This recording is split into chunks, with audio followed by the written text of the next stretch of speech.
The man in black neared the edge of the unfinished bridge. His methodical movements unnerved Jenny. I need to get a better look at him. I'll climb the outside of the bridge and snoop on him from there. The plan was daring but reckless. I have no choice. He's my only lead. And so, undaunted by the dangers that lay ahead, Jenny LeClue, wearing her mother's jacket, advanced towards the bridge. Yesterday a child, today a courageous adventurer.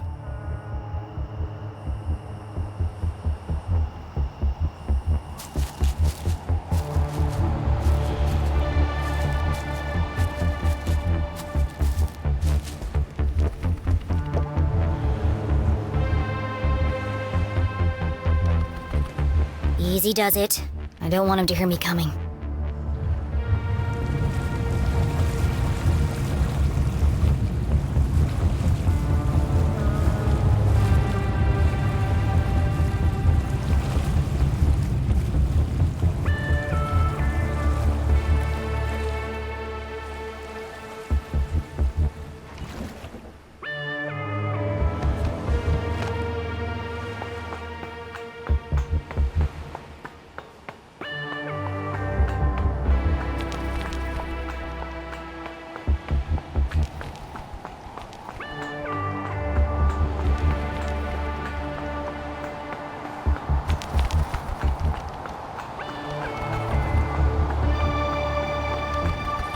Jenny glanced down for the first time and immediately wished she hadn't. She clung tightly to the stone wall. The ledge beneath her feet was narrow, barely wide enough to stand on. One false move and... Focus, Jenny. Perfect pitch! The hallmark of a serial killer. Maybe I can get a closer look.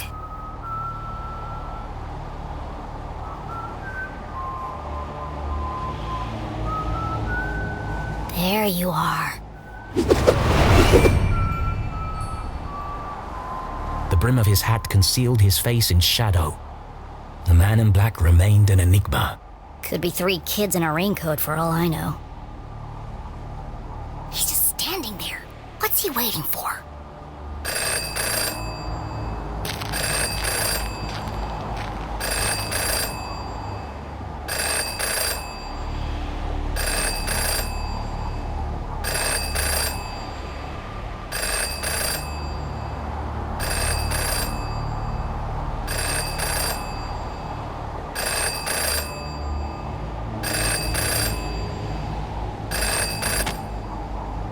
Yes.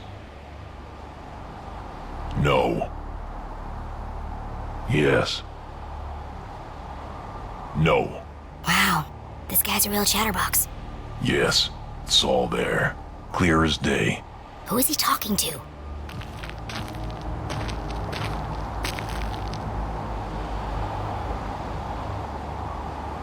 No, it wasn't there.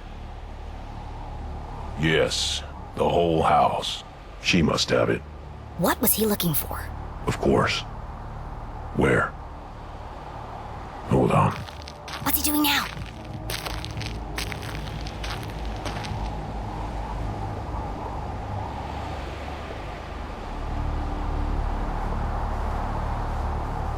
Where did he go?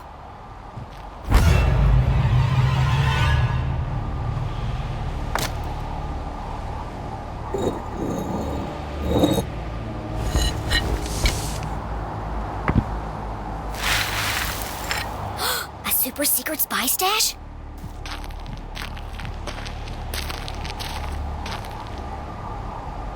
I can't hear what he's saying.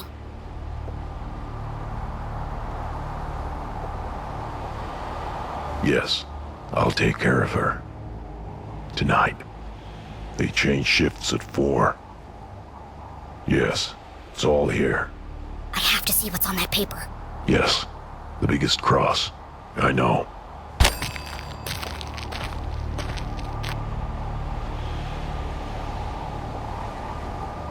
He's destroying evidence.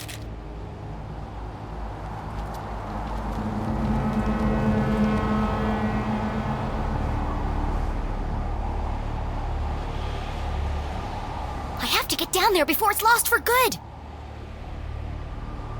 She was only distracted for a moment, but a moment was enough.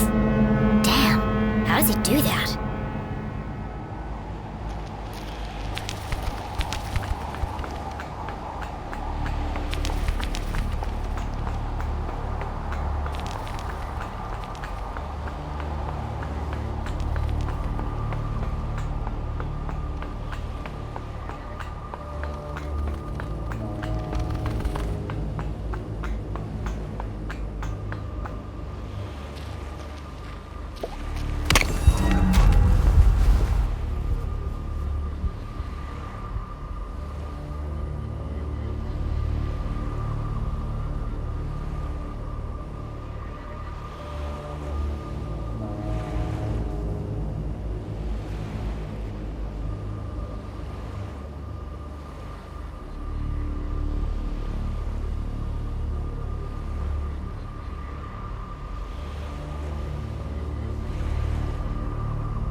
Jenny held the soggy paper delicately. She hadn't recovered all the pieces, but enough to discern the message.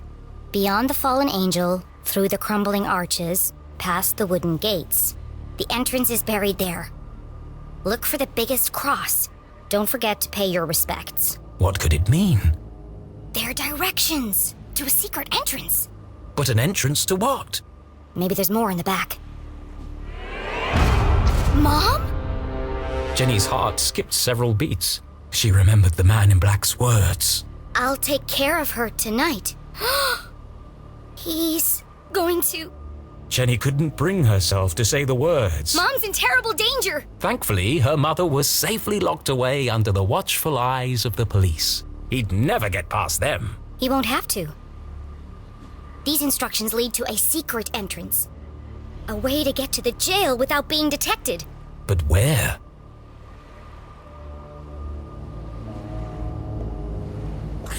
The entrance is buried there. Buried. The word bounced around her brain like a pinball. Where did people bury things? The graveyard! Of course! The graveyard was in the same part of town as the jail. Angels, arches, crosses on graves. All features of the graveyard. I have to get there before he does. I have to save my mom. This was all well and good, but even if she was right, even if she managed to reach her mother before the man in black... How am I going to break her out? It was at this moment a rather distressing thought popped into her head. As loath as she was to admit it, Jenny needed help. She reached into her jacket pocket and removed the walkie-talkie Susie had given her. Susie, are you there? Jenny? Thank goodness. Are you okay? What is that awful music? Oh. I'm just rehearsing my dance for... I regret asking. You said earlier you wanted to... Yes? You said you wanted to... Help? Of course. Anything for you, friend. Okay, meet me at the graveyard right away. The graveyard? But it's nearly midnight. What if I get caught? It's urgent, Susie. I don't know, Jenny. I don't think I can do it. Don't you see, Susie? This is your chance to prove yourself. Do you want your whole life to be dictated by your parents? Well, no, but... There comes a time when every young woman has to chart her own course. But does it have to be right now? My mom's fate hangs in the balance, and I'm the only thing standing between her and death. Which side of history will you be on? The good side? Great. Then meet me outside the graveyard as soon as possible. Okay, I'll be there, Jenny. What should I wear? I'm thinking practical but colorful. I don't care. Just bring your silent explosives. What? What do you need explosives for? I'm gonna break my mom out of jail.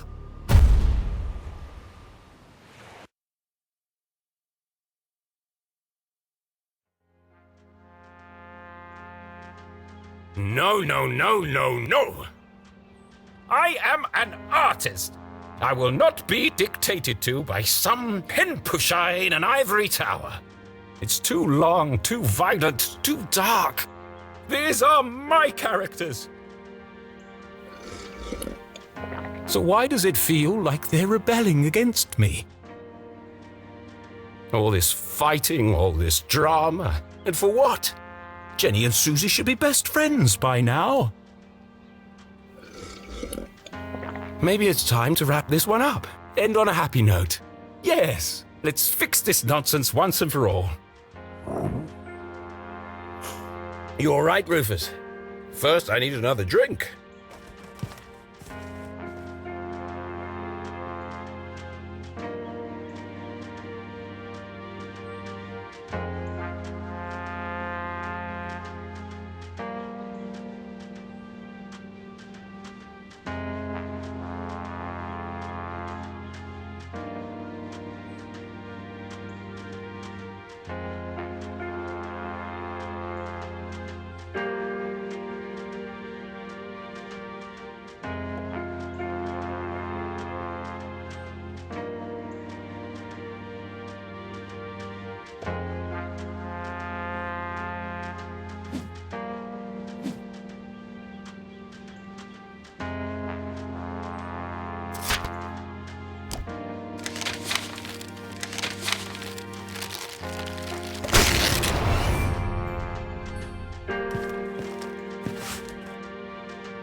Yes! Of course! I knew I'd make the right choice.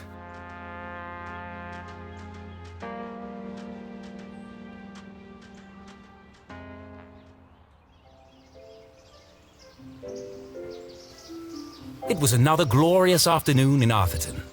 The sun was shining, the birds were singing, and two best friends had settled down for a spot of tea. What perfect weather for a picnic! The weather is always perfect in Arthurton. And another mystery solved. The Dean's alive and everything is back to normal. Just as it should be. More bubblegum tea, Jenny? Thank you, Susie.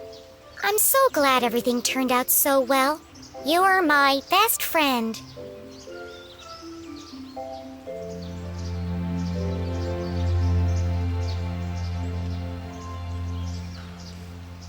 Wait, this isn't right. This is... No good!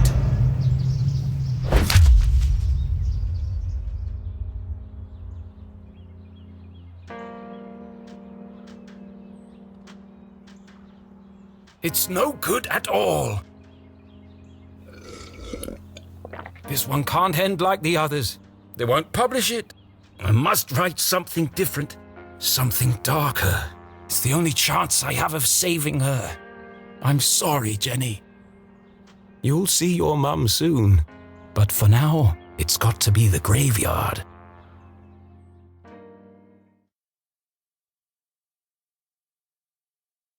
Was the man in black the Dean's real killer? Without any evidence, Jenny couldn't be sure. A great detective never made assumptions. The most important thing was getting her mum to safety. And to do that, she'd need to beat the man in black at his own game.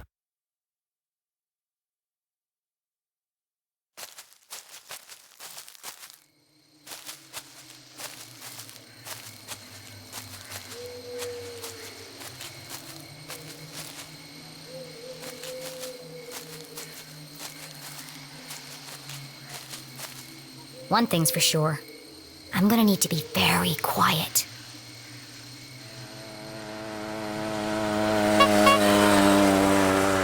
What the hell?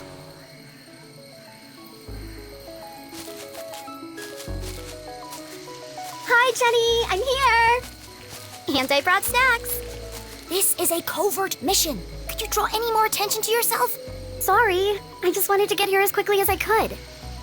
Did you bring the explosives? Of course. Et voila. Now remember, explosives are incredibly dangerous. Yeah, thanks, Captain Obvious. Hopefully it'll be enough. Okay, I'm here. What's the big emergency, Susie? What is she doing here? Keith, you came! You invited him? I thought it'd be a good opportunity for you to talk. Now is hardly the time. I can't bear the idea of two best friends never speaking again. It's too sad. What's wrong with you?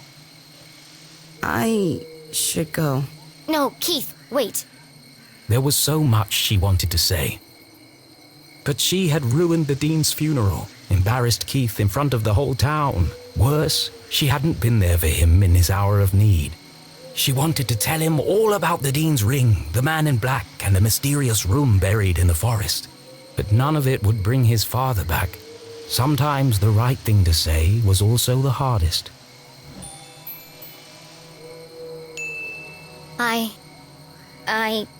I'm sorry. Poor Keith, angry, grieving, conflicted. His whole world turned upside down, and the one person he most wanted to confide in, he couldn't. I really should go. Goodbye, Jenny.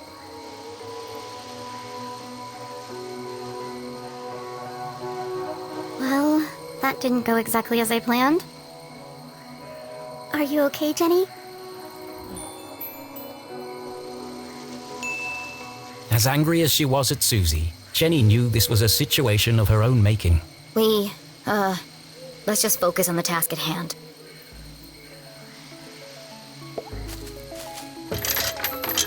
Ugh, locked. I'll have to break in. Or we could just wait for an adult. And let the man in black get to my mom first. Are you trying to sabotage everything? I just don't see why we can't tell the police what we know and let them sort it out. Because, Susan, the police are incompetent. I'm not putting my mom's life in their hands. Besides, for all we know, it could be an inside job. Now, keep a lookout while I open this lock.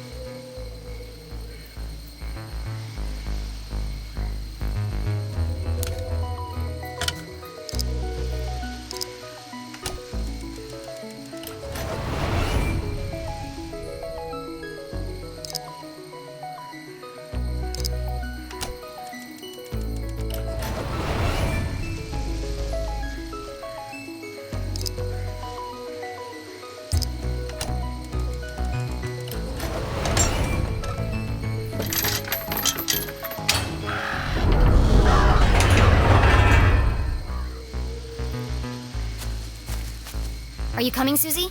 Into the graveyard? There's no time to waste. Oh, yeah, of course. I'm just, I think I need a minute. Why don't you wait here and keep a lookout? I'll go on ahead. I've got the radio if I need your help. That sounds like a great plan. Thanks. Radio me if you see anything suspicious.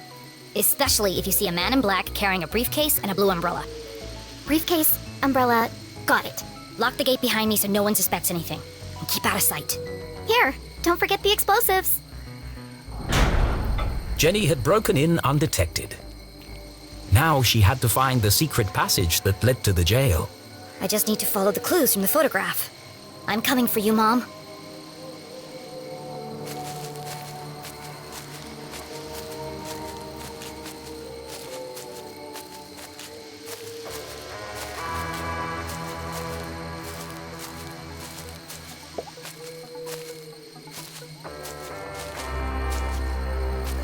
A guardian of the graveyard cast her stony gaze over the burial ground, watching over the departed, protecting their peaceful slumber. Why must everything in a graveyard be so creepy? Of course, this guardian had wings. Beyond the fallen angel! There are lots of angels here. Which one is the fallen angel?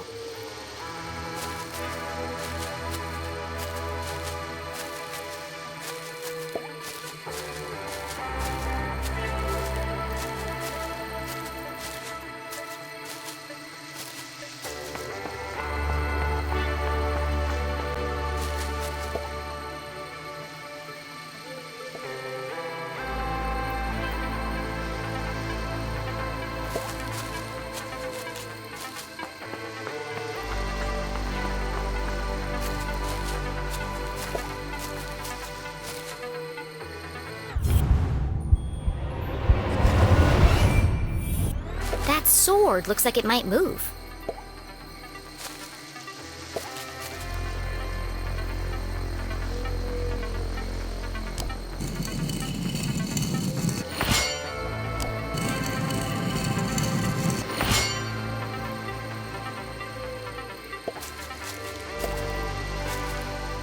Hey, Dad.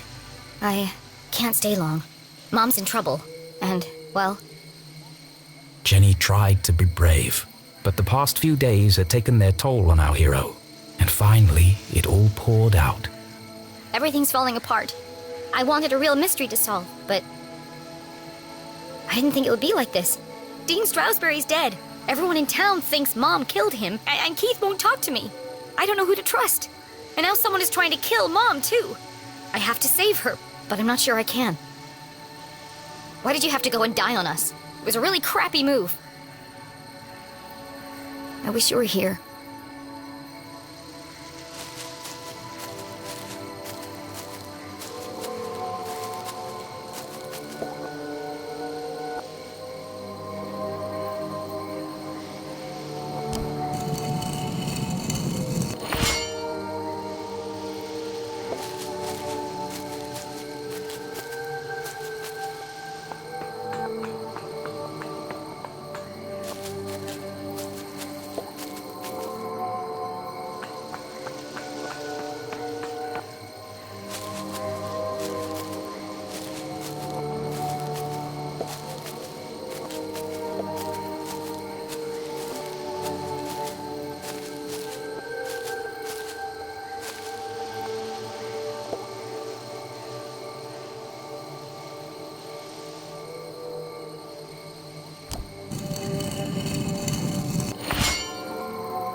Some days you just feel super smart.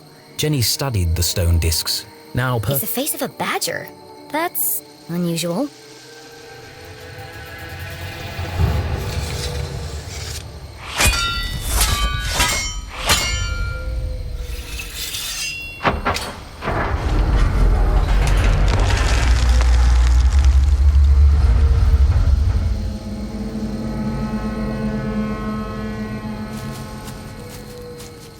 Something tells me this isn't a tomb.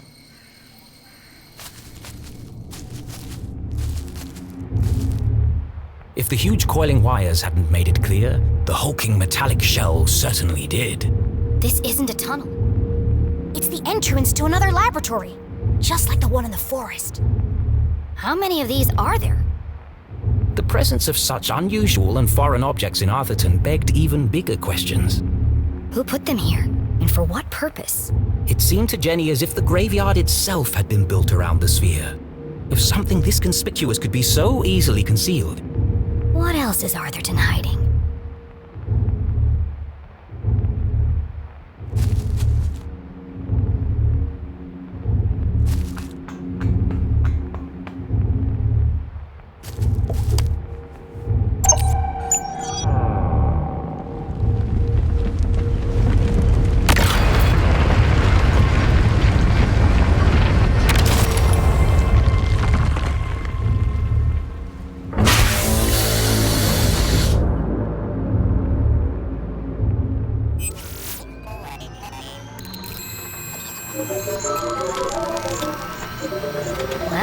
least we know it's working.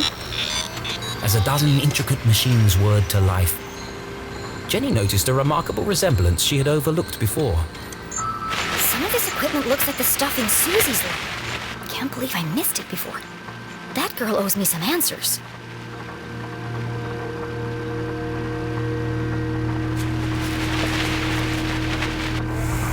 Another radio. Maybe these are used to communicate between laboratories. It was a hunch, but if it were true... Whoever's transmitting the message could be in another sphere somewhere in town.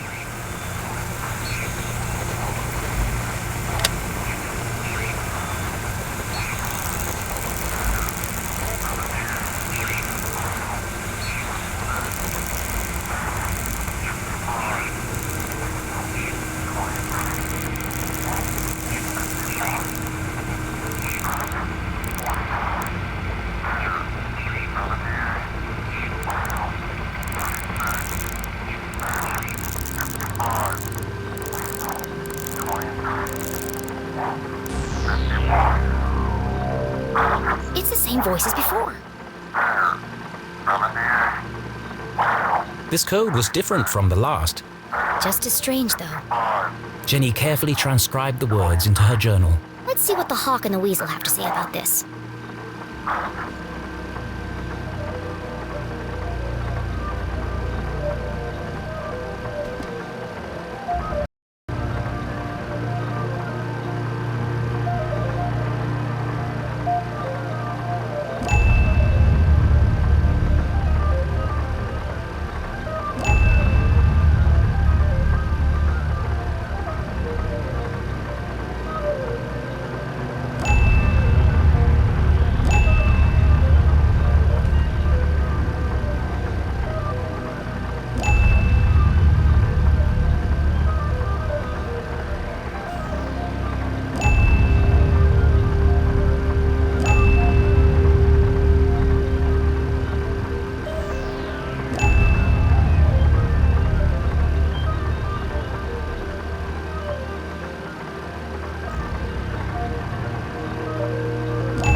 Purge infected, soon only death.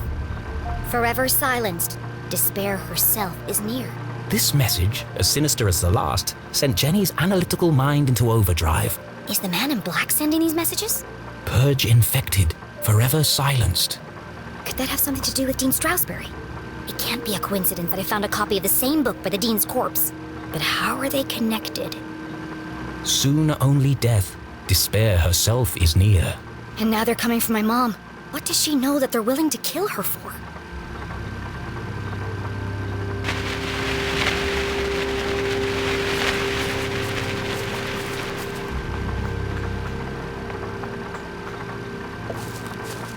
This contraption was new to Jenny, but something about it caught her eye.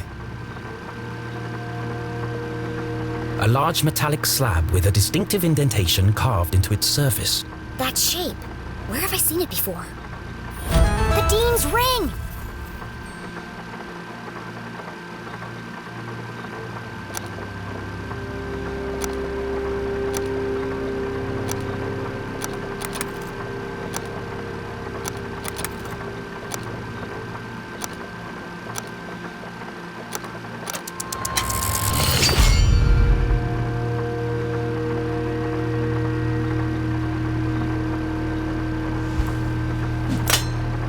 It fits. In fact, it fit perfectly into the slot, as though it were made for it. Doesn't seem to be working. Probably just a loose connection somewhere.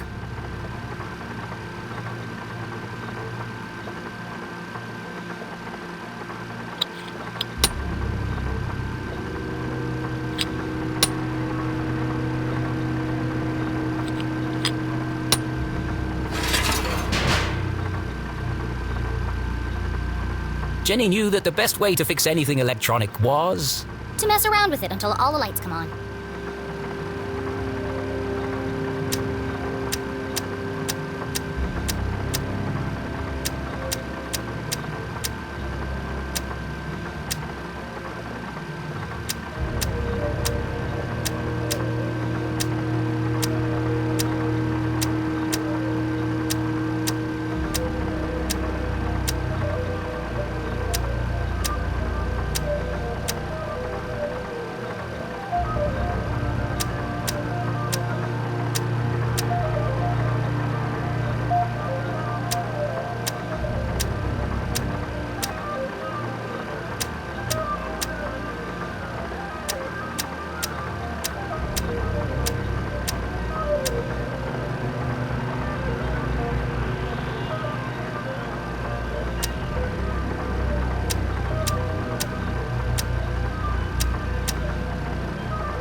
Being a great detective didn't work out.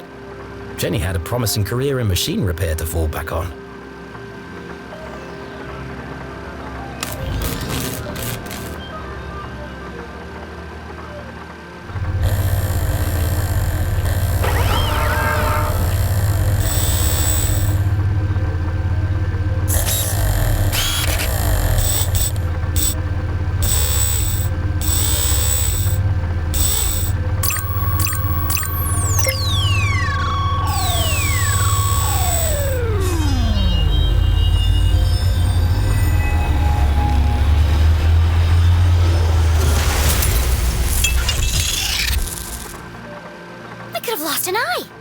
The machine's true application would remain a mystery, but whatever its purpose, the implications were overwhelming.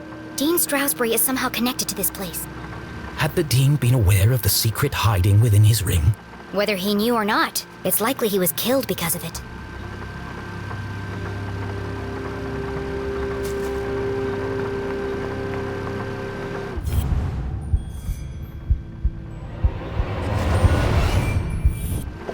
Hidden amongst a web of cables, the average eye would have missed it.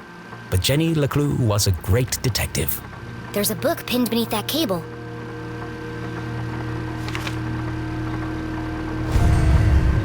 Confidential. The word was music to Jenny's ears.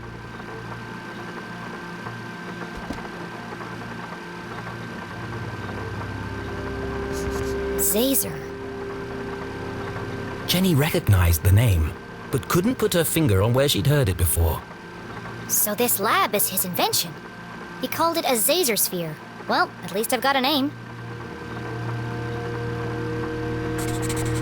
These machines were built to study and harness the power of Arthurton's greatest resource. They were experimenting on the town itself.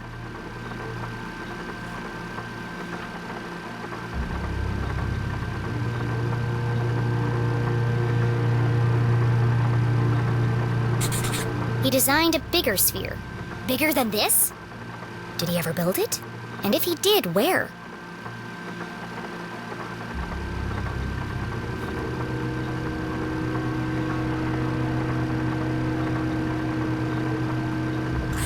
There was a badger on the door to get into this lab. So this must be the experiment he was talking about.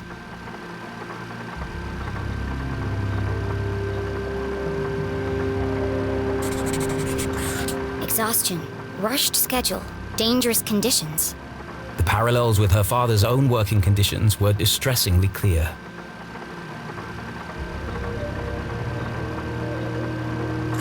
The Council of Three. Never heard of it. Sounds like he didn't know who they were either. But they paid for all of this?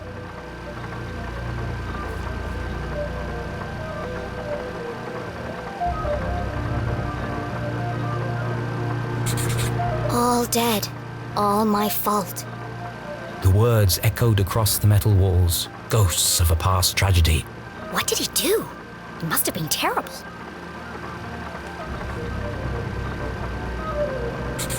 This entry is from much later. There are lots of pages missing.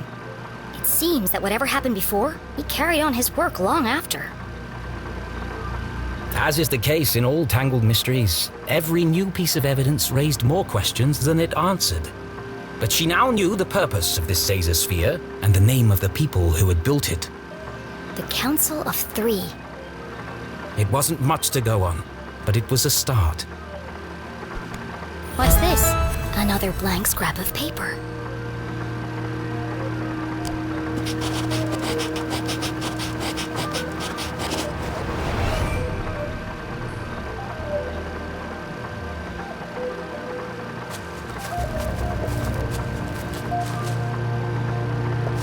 Please enter authorization code to begin. 1028. Code accepted. System authorized and armed for activation.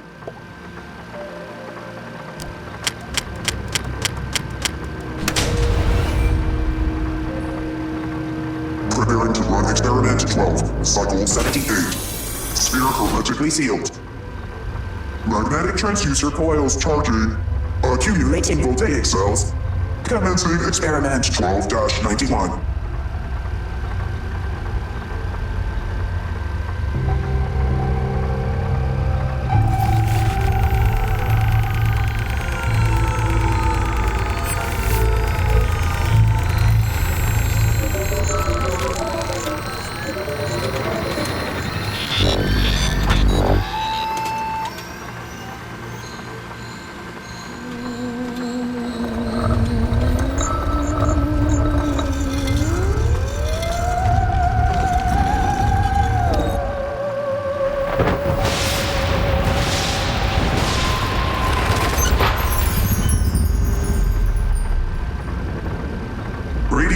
safety margins cleared. Procedure 12 completed successfully. Decompressing spherical chamber. Remember, a healthy employee is an effective employee. Please leave the station for your mandatory 15-minute smoking break.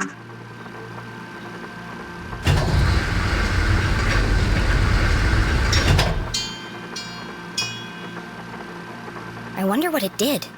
At least I wasn't covered in plasma.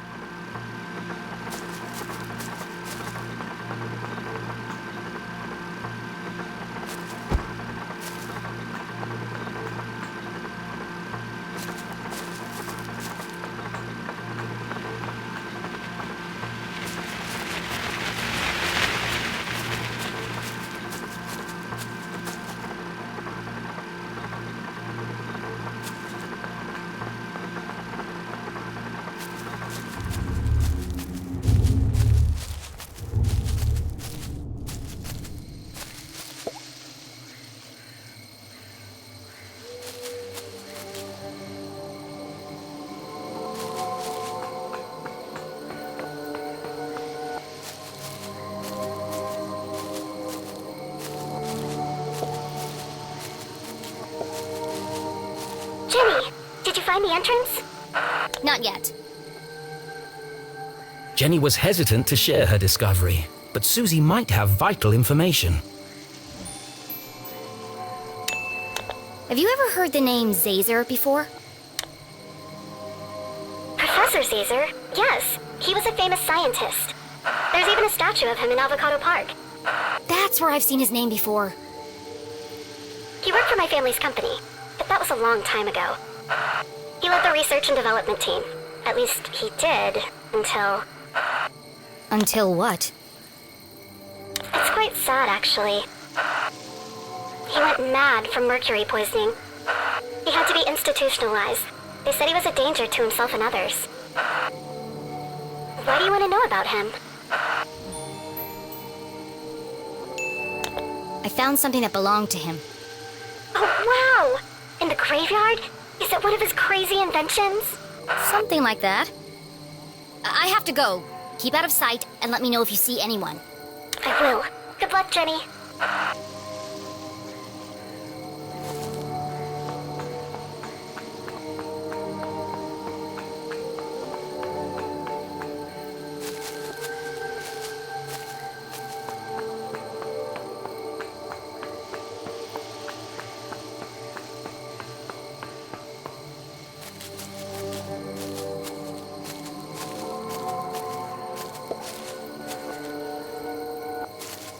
Beyond the fallen angel.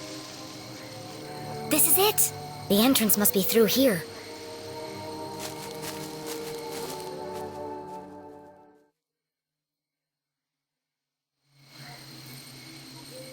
Another coded message in another hidden laboratory. A secret tunnel under the graveyard. How long had these things been in Arthurton? Who was responsible for them? And how was all this connected to the Dean's murder?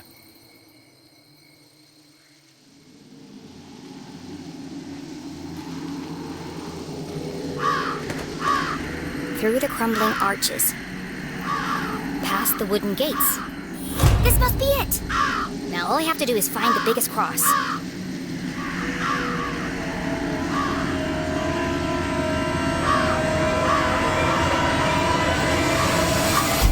Oh, come on.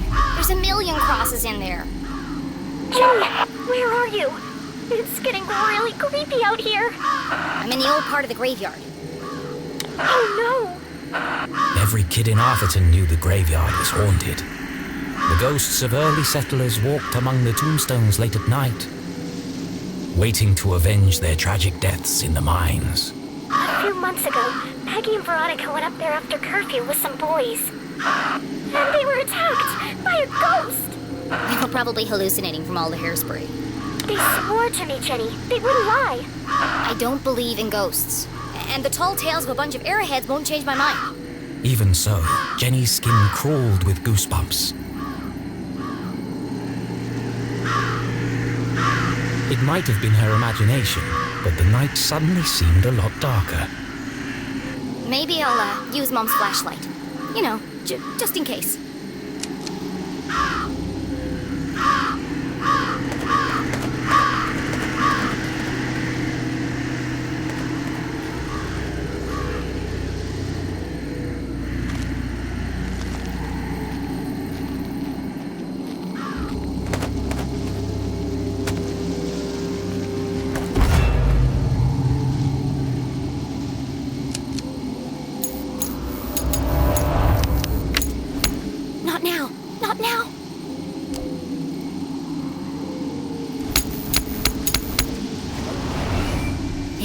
dead.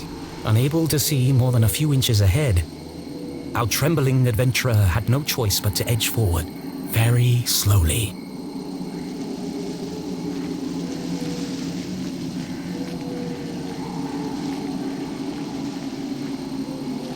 Oh, great. There's a light over here. What is that? It's coming from the open grave.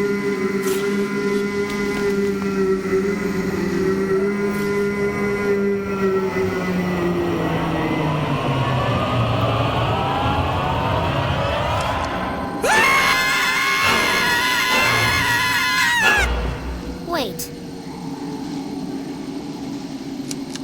You're not a ghost. Oh, you scared the life out of me! I'm sorry. I didn't realize anyone else was here. That's okay. This place is terrifying in the dark. I really need to stop working nights. What are you doing out here after curfew? I don't know if I can trust this guy.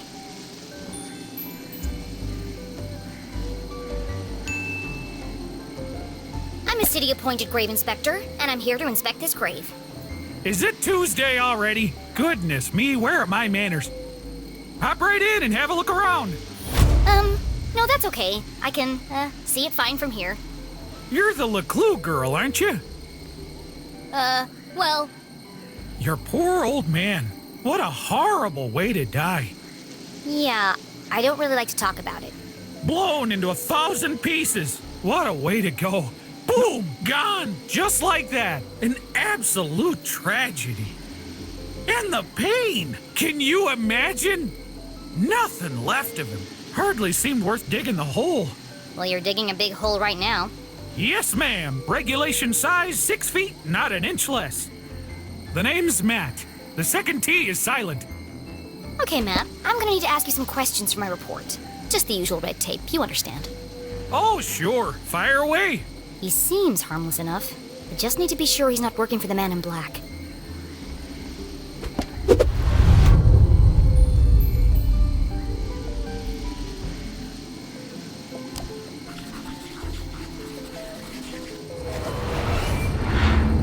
Is that blood?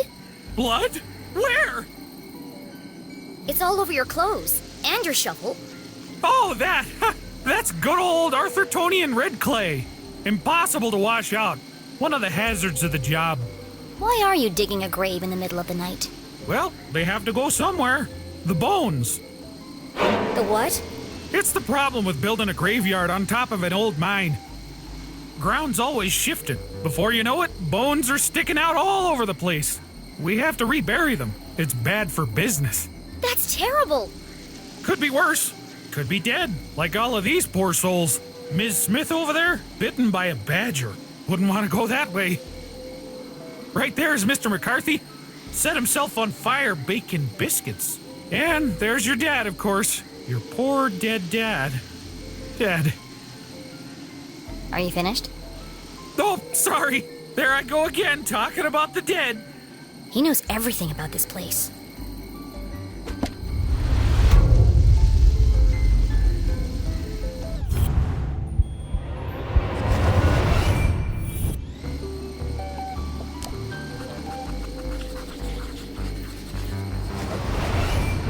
You told me your name was Matt. It is, isn't it? Well then, who is Owen? And why are you wearing his shirt? Oh, darn it, it's fallen off again. Owen was the old groundskeeper. He died digging a grave. Turned out to be his own. Budget cuts. You're wearing a dead man's shirt. Seemed a shame to waste it. He didn't need it anymore.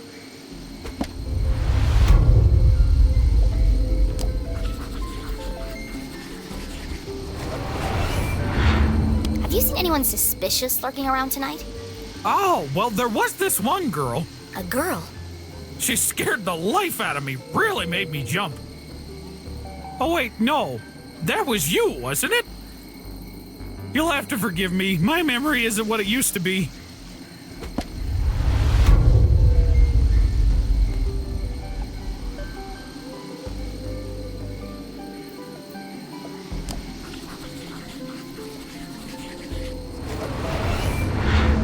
Sure are a lot of people buried here. Well, if they keep dying, we'll keep burying them. Do you know which of these graves has the biggest cross on it? Now there's one I've never heard before. Biggest cross. No, can't say I do. They've all got about the same sized cross, I'd say. Yeah, that's what I thought. Do you have any idea how I could find it? You know, you might want to look at that statue up there. It has a list of all the famous miners buried here. It might help you find what you're looking for. Famous miners. Interesting.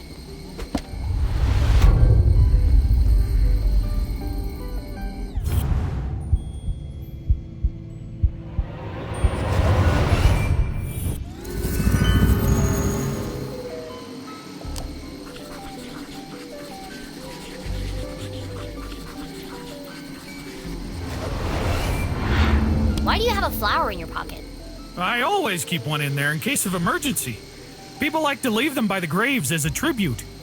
You should take it. For your dad. Thank you.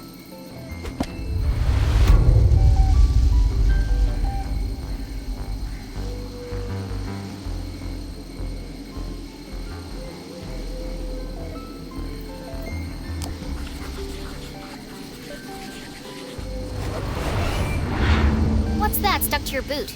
Oh, dunno. Could have come from anywhere. Beyond the fallen angel. What now?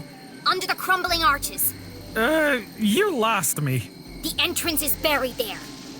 Does that mean anything to you? Oh, is this a poem? I love poems. Do you want to hear one of mine? No, I'm good, thanks. I think it's safe to say he doesn't know anything about the man in black.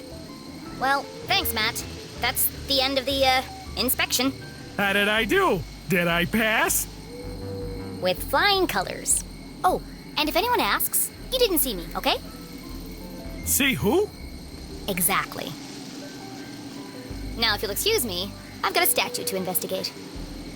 Oh, no. You can't go up there now. It's far too dangerous. I'll be fine, thanks. Absolutely not. If you slipped and fell, I couldn't have that on my conscience. Come back tomorrow during the day. I'll give you a guided tour. Damn. I'll have to find another way to get up there.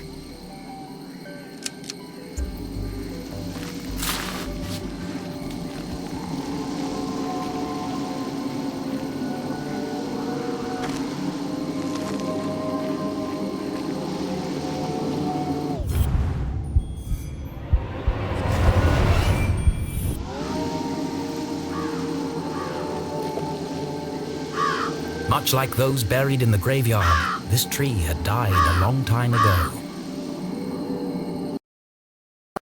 It looks like it could fall over at any moment.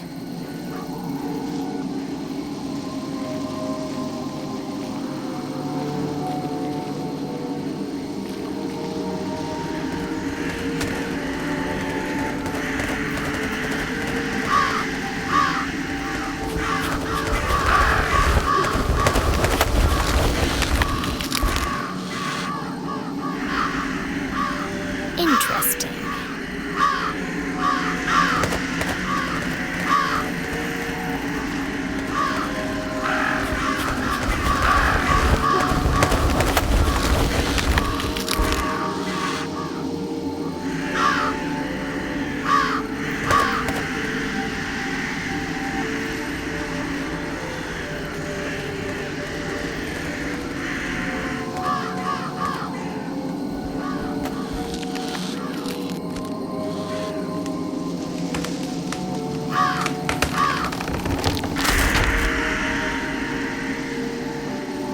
Another case cracked.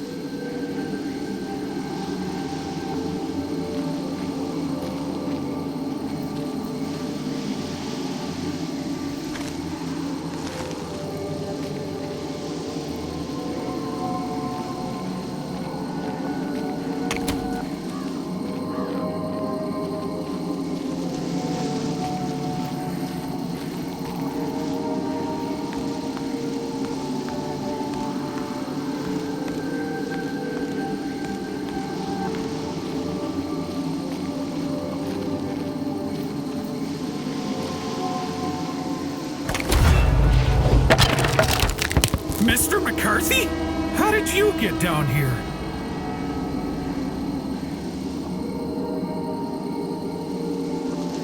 Must have been the wind.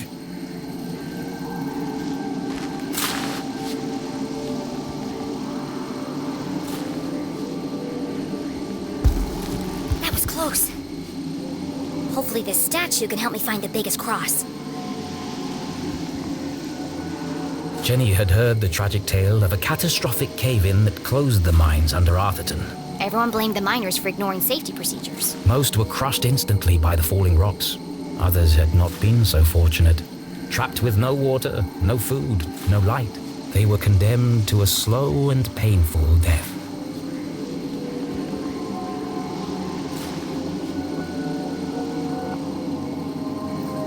Cross, carvers of tunnel rock, unmatched in strength and size. Jenny read the words to herself again. Strength and size? Look for the biggest cross. They didn't mean a cross on a grave. They meant a cross in a grave. The Cross family must be buried in the graveyard below. I've got to work out who was the biggest. Find the grave, find the secret paths to the jail, save Mom. Boy, I really hope I don't have to dig them up and measure them.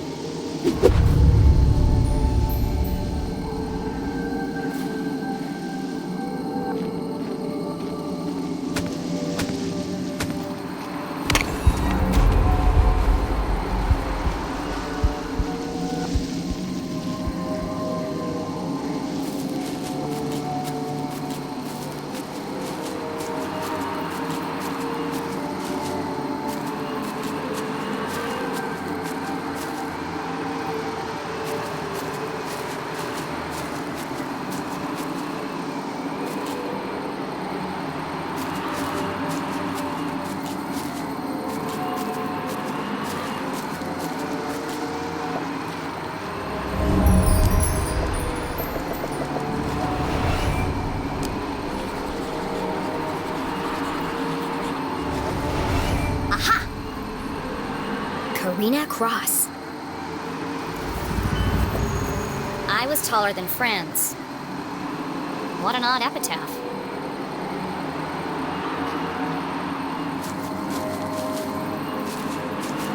I know I make it look easy, but I'm hanging on for dear life here.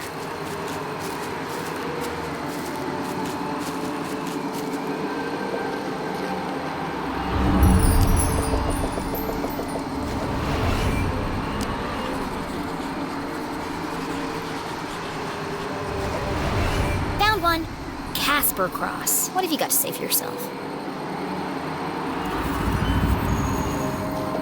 I was taller than Helga. Seems the Cross family had quite the rivalry.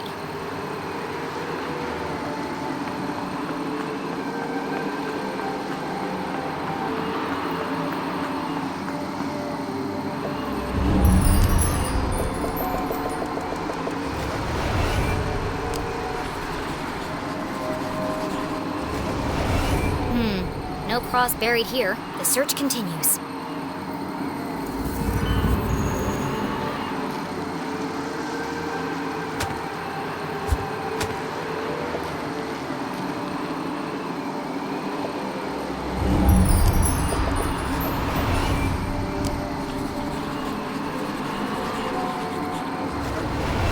Here's one.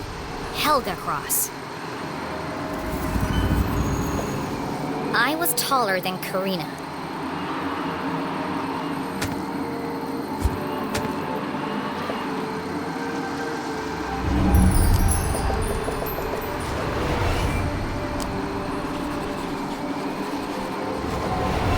I see a Cooper, Chapman, and Cole, but no cross.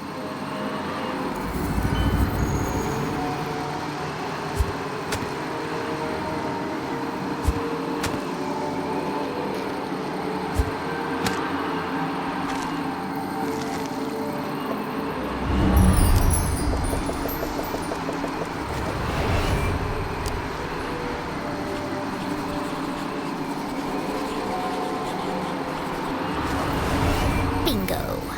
Hello, Franz Cross.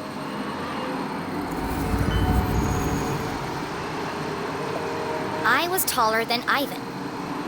There can't be many more crosses to find. Where haven't I looked yet?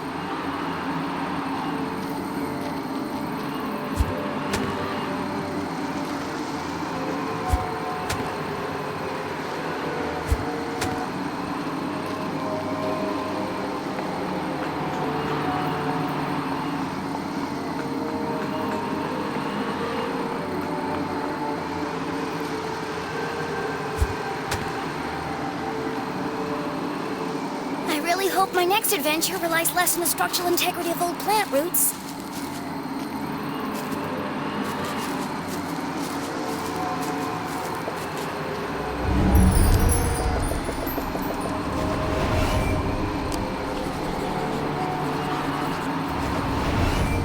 I'm going cross-eyed looking for crosses, but there aren't any here.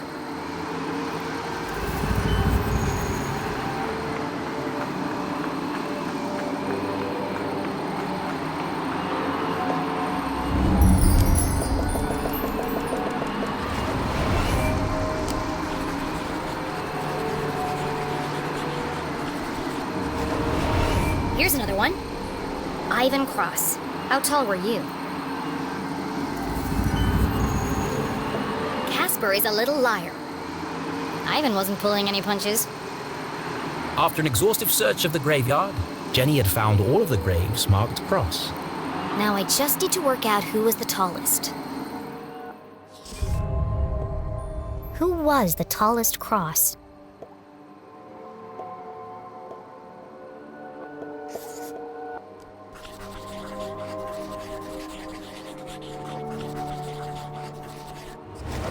If Casper was lying, then Helga must be the tallest. Which means Helga's grave is hiding the secret passageway to the jail.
A small stone pot sat in front of the headstone. A fine layer of soil lined the inside. It's a vase for a flower. A wonderful revelation struck Jenny as the final piece of the puzzle fell into place. Don't forget to pay your respects. I need to place a flower here. Jenny pulled the gravedigger's daisy from her pocket. I knew this would come in handy.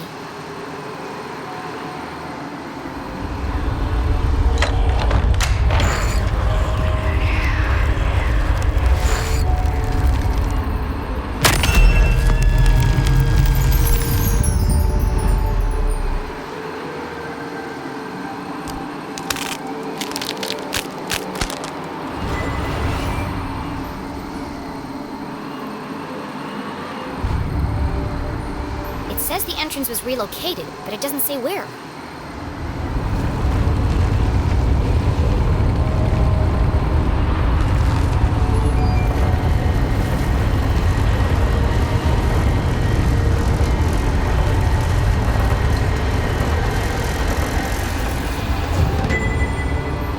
Well, that looks safe. Why does everything have to be so convoluted? Mom will have died of old age by the time I reach her.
Hello? You said if anything strange happened, I should call you. Well, something strange just happened.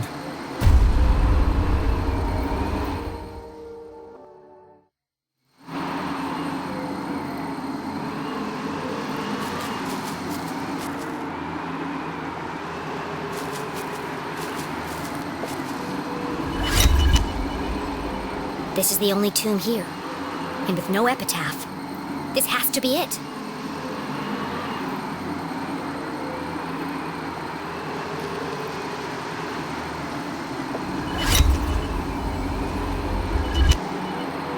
When did doors go out of fashion? If this is the entrance, then there must be some way to open it.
Jenny peered into the ominous void.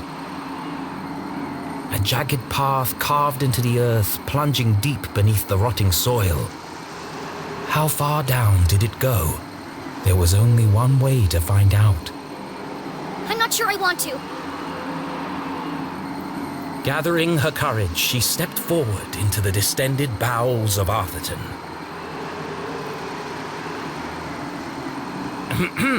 I said, she stepped forward into the distended bowels of Arthurton.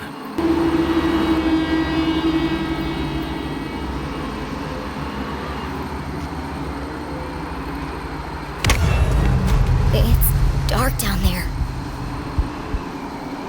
Jenny! Come in, Jenny! Where are you? Have you found your mom yet? Give me a second, please. I need a moment before I walk down a pitch-black staircase into the terrifying abyss. Sorry, Jenny. Jenny stared into the darkness. She could almost hear her mother's voice calling. A great detective perseveres, no matter the obstacle. And so, she took a deep breath, pushed up the thick frame of her glasses, and crossed the threshold.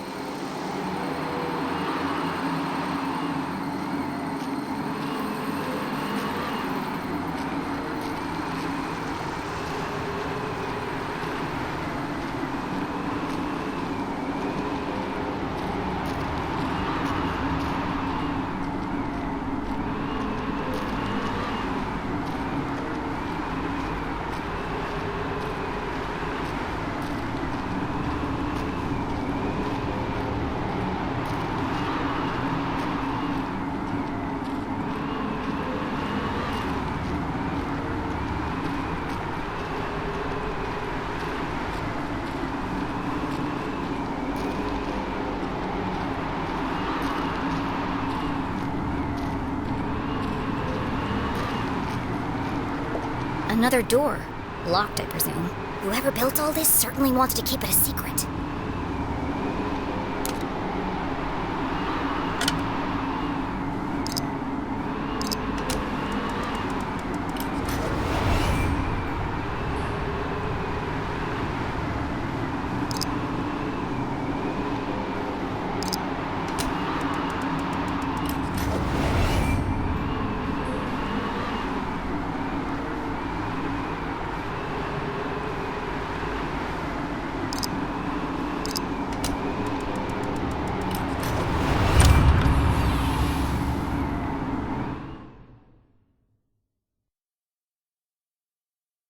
Jenny was ahead of the man in black, for now. There was still the matter of breaking her mum out of jail and escaping without being caught. Being careful not to make a sound, Jenny stepped cautiously into the dark space below.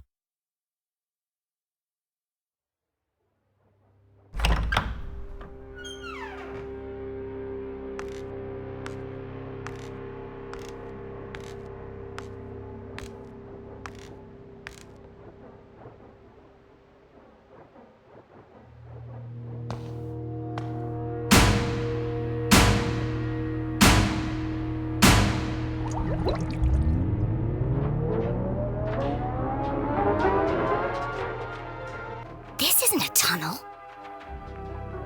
It's like a creepier version of Dr. Benderson's office. Less natural light, same terrible music.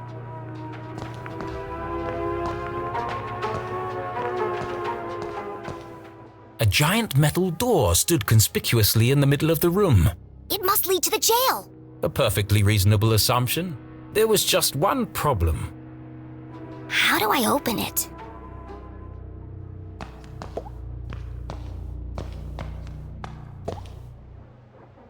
Jenny knocked on the door. Based on the resonance, and the fact that my hand hurts like hell, I'd say this door is solid steel and at least 4 inches thick. No handle and no keyhole. Whoever built this door wanted to keep people out, or in, depending on which side you're on. Another animal. This one's a fox. Could this have something to do with Professor Zazer's experiments or the Council of Three? Blast-proof. So the explosives are useless. I don't know how to pick this. It's some kind of slot. Is something missing? Jenny came to a distressing yet inevitable conclusion. I can't open it. I'm stuck. Of course it's a giant metal door that's impossible to open. Why wouldn't there be? It would be easy to feel defeated, but this was Jenny LeClue, a great detective. And as her mother always said, a great detective sees every locked door as an opportunity. yes, an opportunity for an elaborate puzzle and lateral thinking.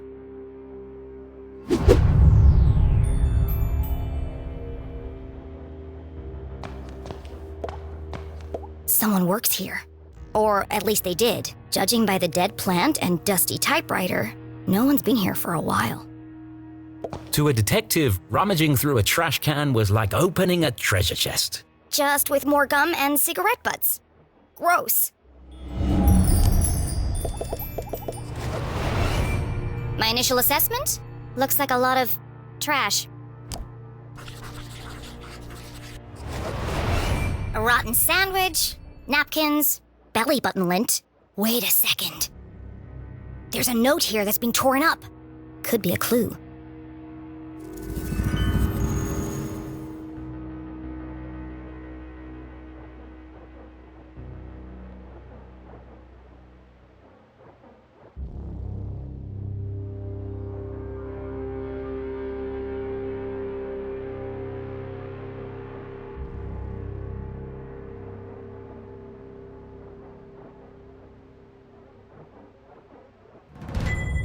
Too easy. They should have used a shredder.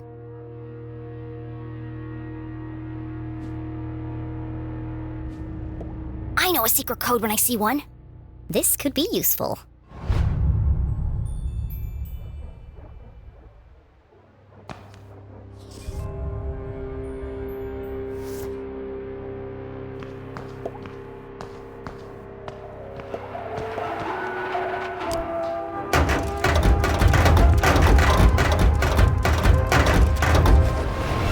Empty.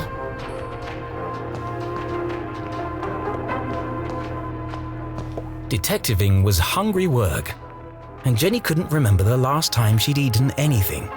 What I really want is a hot coffee. So she perused the selection on offer. Kiss of death. Well, at least they're honest. The key. Open the door to Yum. These candy names are getting ridiculous. Bunch o' nuts. Gross. I hate peanut butter. There's gotta be something better than this. Big Crunch. Fight hunger with a punch. I've had one of these before. Tastes like cardboard. What kind of vending machine doesn't serve coffee? Jenny found it hard to focus without her usual evening brew. Perhaps a nice bar of chocolate would help. This is a waste of time. How's a chocolate bar going to help me open that door? And that's when it hit her. The key! Open the door to Yum? Surely a humorous but irrelevant tagline. It's the perfect shape to fit in the slot on the door. A mere coincidence. It's literally a key to the door. It'd be a rather strange place to hide a key. Stranger than a waiting room beneath a graveyard? That's my ticket out of here. B31. Got it.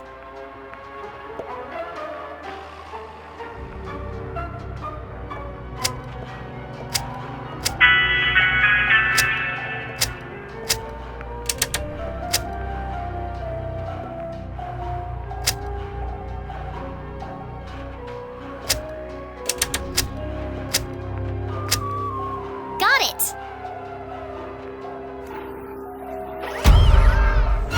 Typical. Stupid machine! Give me the key! It's no good. It's stuck. How can I get the key out? That's why it's stuck.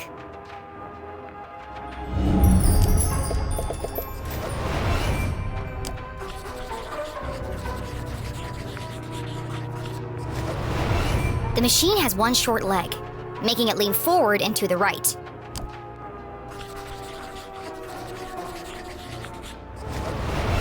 If I tilt the machine to the left, I should be able to get the key out. But Jenny wasn't strong enough to lift a vending machine by herself. I'm going to need some leverage.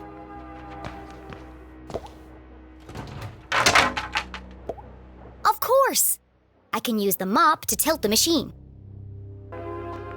A little bit of legwork and I'll have that key out in no time.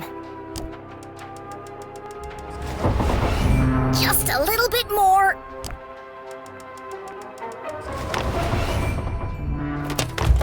I did it!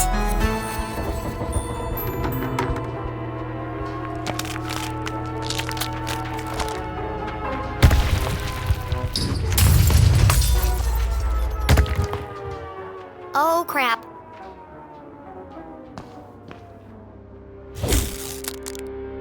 It's just chocolate. Of course. It came from a vending machine. But I thought... Why would anyone hide the key to a giant metal door inside a candy bar?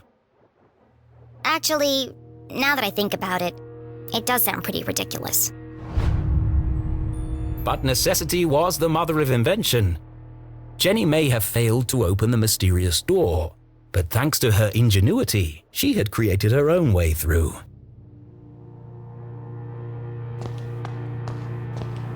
She peered inside the hole. It was just wide enough for her to squeeze through.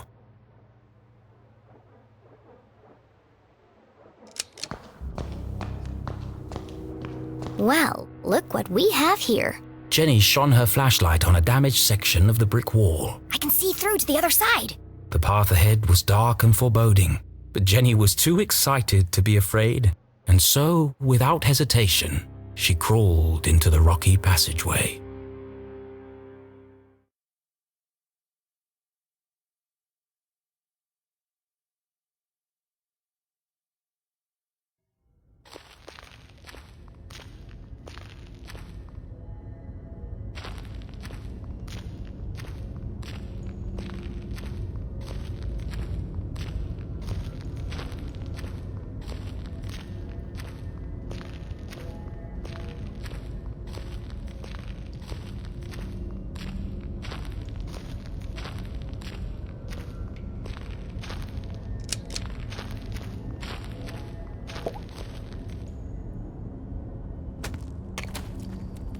Just another friendly message, warning of my impending doom.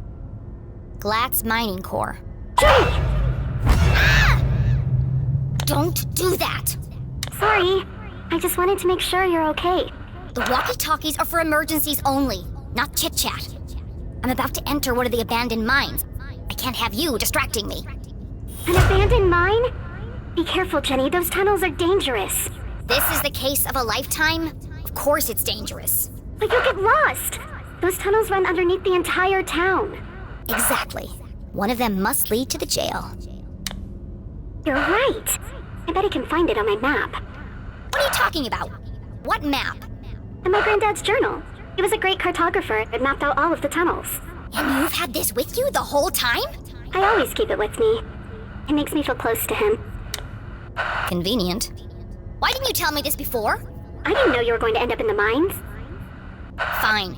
I'm in Tunnel 12. See if you can find it on the map. Okay, I'm on it, Jenny. The barricade was old and rotten. Shouldn't be hard to remove, if I find a weak spot.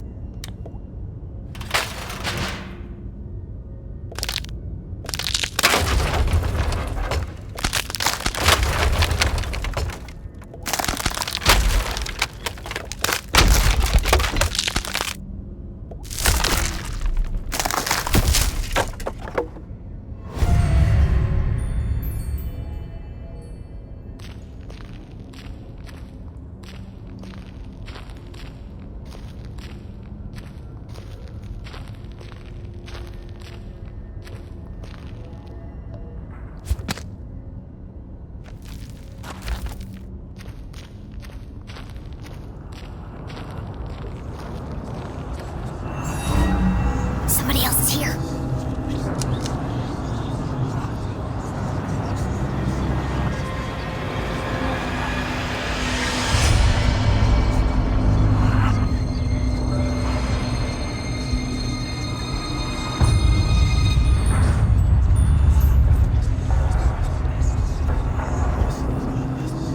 Who goes there? Jenny looked like she'd seen a ghost. It's just my imagination. It's just my imagination. Great detective deals in fact, not fiction.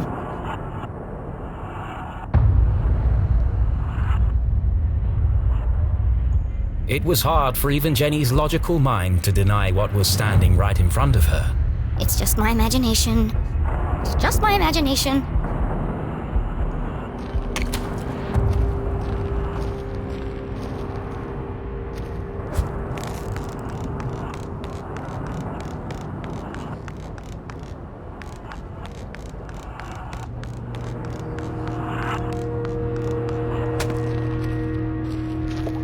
How am I gonna move this? It's huge.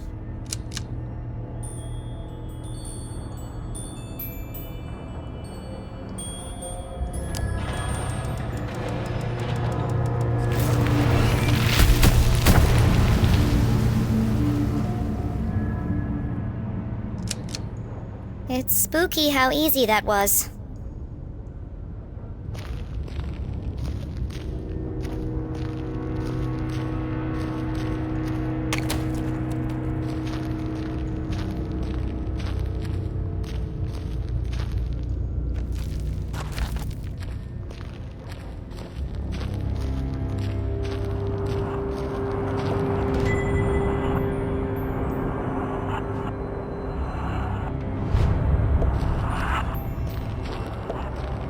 are the largest crystals I've ever seen. They must be worth a fortune. Why would the Glatz Corporation just abandon all this?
You've got to get out of there! What? Why? You're right in the middle of Prospector's Pit! So what? Don't you remember from Mr. Jenkins' history class? That's where all those miners died. There was a huge cave-in. Hundreds of men were crushed to death. Even more died from lack of oxygen. Not helpful. And now their ghosts roam the tunnels, eternally searching for escape. Don't be ridiculous. I found Tunnel 12 on the map. This isn't going to be easy. Just tell me where I need to go. Well, you need to find Crystal Cavern. It'll be huge, and full of quartz crystals. Directly above it are the sewers. And the sewers run underneath the jail. Got it. But Jenny, what if you're crushed by a rock? Or murdered by a ghost? You could contract miner's lung. That's a horrible, painful way to die. Thanks for the pep talk, Susie.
Another Zazer sphere!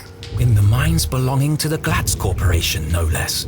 Susie said Zazer worked for Glatz Corp. But in his journal, Zazer said the Council of Three built these spheres. There's no way they could have built this without the Glatz's approval.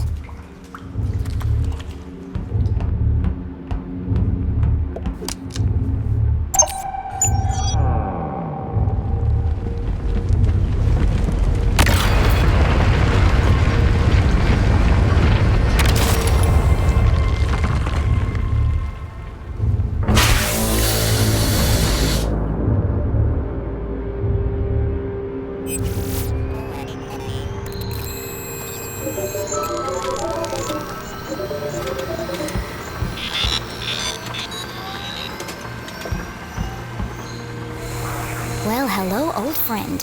What secret message might you be hiding?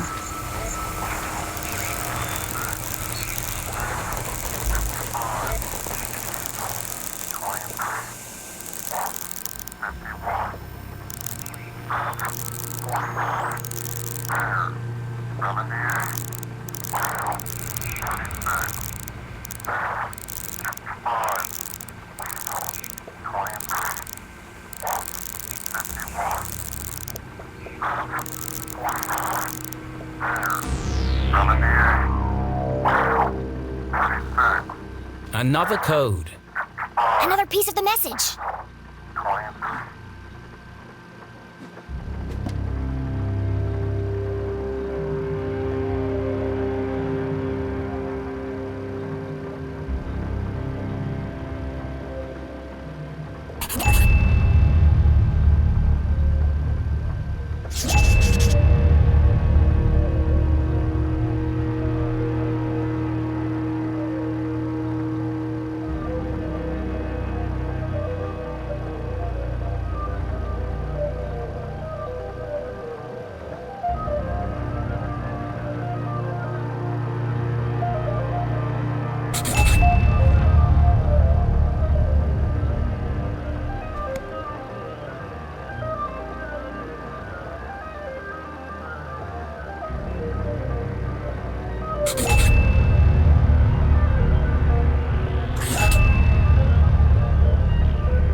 This maze. Run home. Magical cake? That doesn't make any sense. How does magical cake fit in? She read the whole message out loud again. Soon they will all listen, relive their rancid past, purge infected, soon only death, forever silenced. Despair herself is near. End this maze. Run home. Magical cake. She tried reading it in a different order, but it didn't make a difference. Until this moment, Jenny had assumed the transmissions formed a single coherent message. Now I'm starting to wonder if this is a message at all. Yet the question still remained. Who is sending these? And why?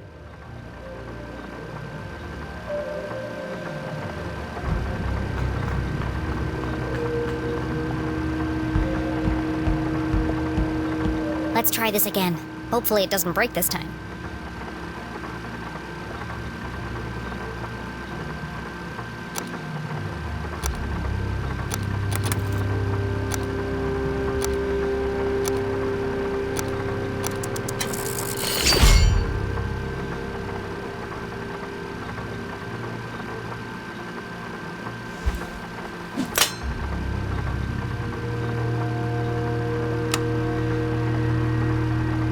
Good evening, S32.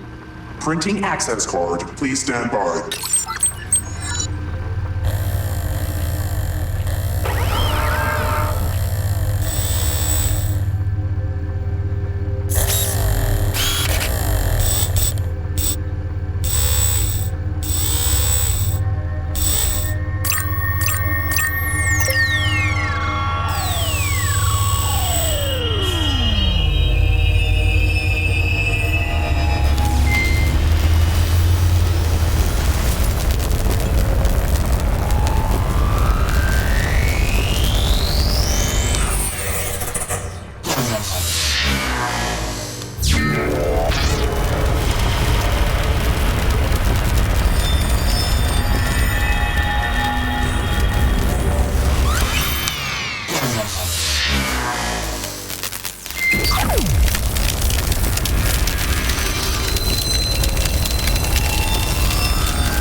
It was about the same size and shape as a bar of chocolate. Of course! It has the same logo as the giant metal door. This must open it.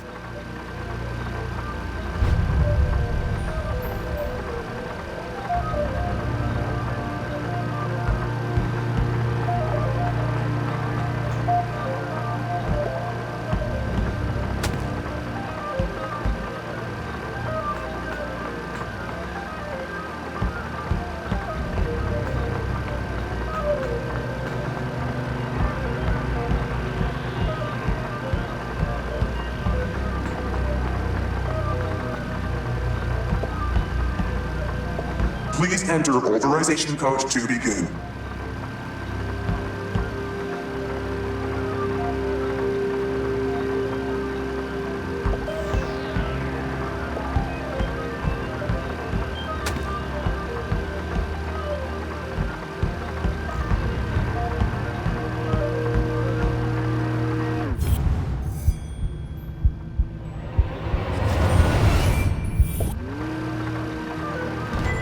Another blank piece of paper. Let's see if we can jog your memory.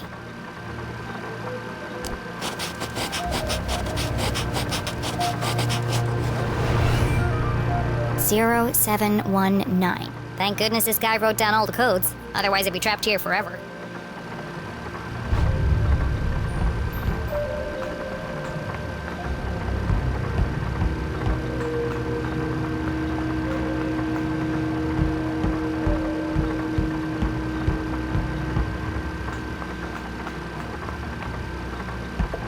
Please enter authorization code to begin. 0719. Code accepted. System authorized and on for activation.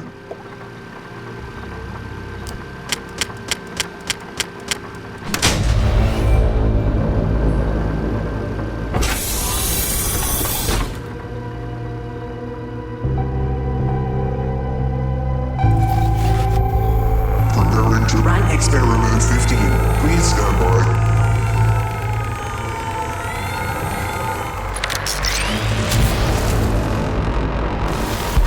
What the hell is going on?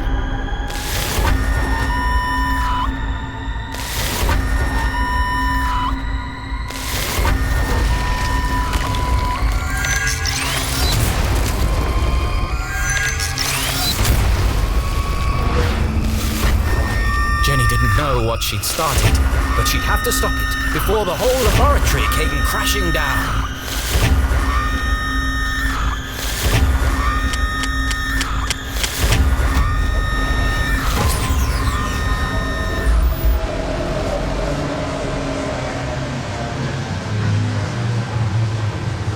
Experiment 15 aborted. Operation unsuccessful. Dataset incomplete. What just happened? I thought I was going to die. Remember, a healthy employee is an effective employee. Please take your mandatory 15-minute smoking break. Decompressing spherical chamber.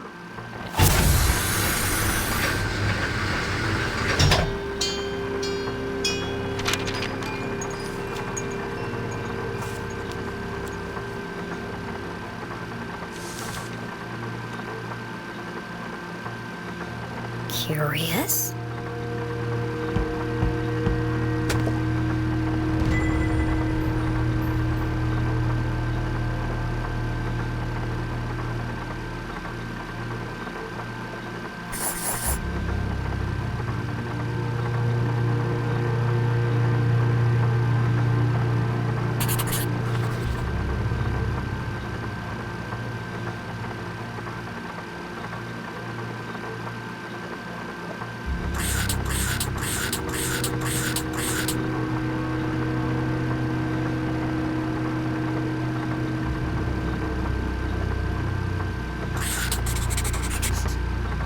This is the missing page from the codebook.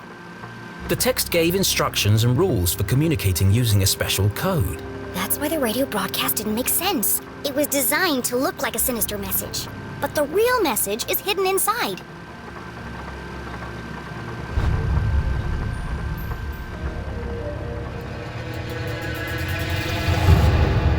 I was right! So what's the real message? Only certain letters from each word are used in the underlying message. And so, Jenny began by finding them.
Now all that's left to do is assemble the pieces.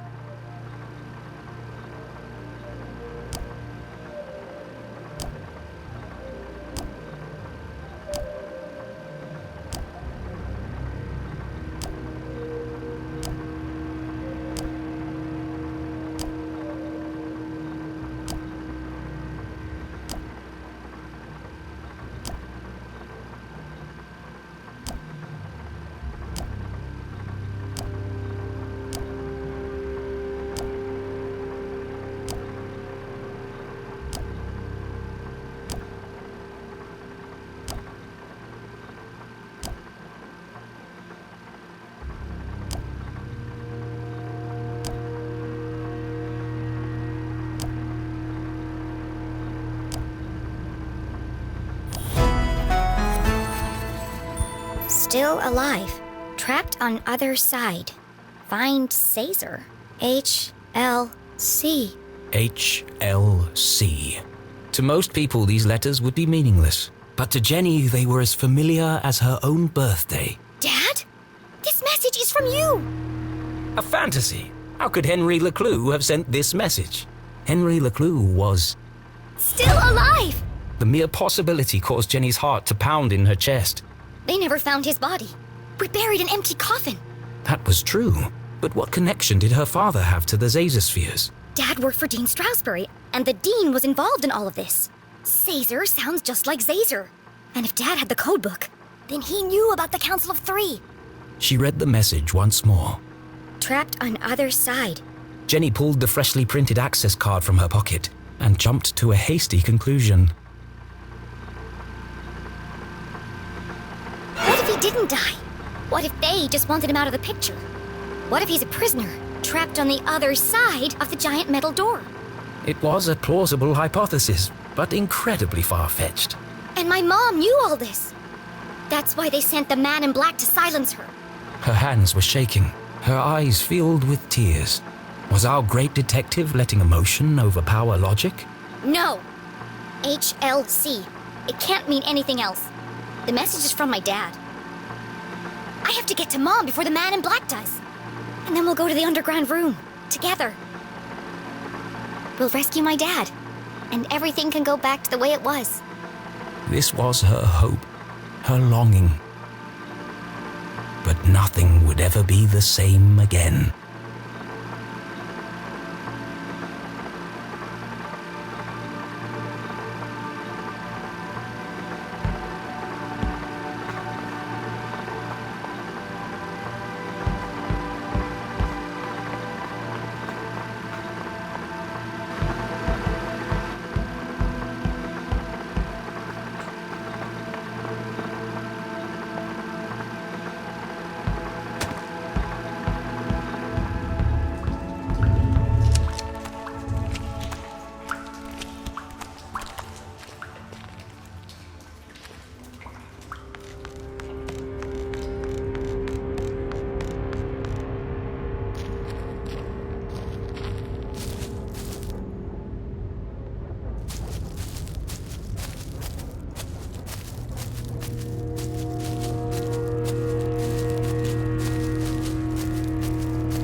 Jenny saw the newly fallen rocks and finally made the connection.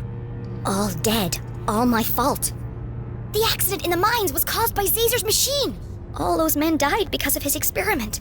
And the Council of Three covered it up.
Oh, great.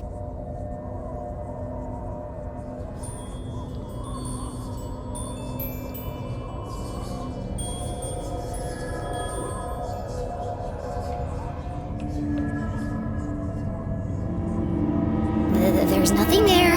It's just your imagination, Jenny.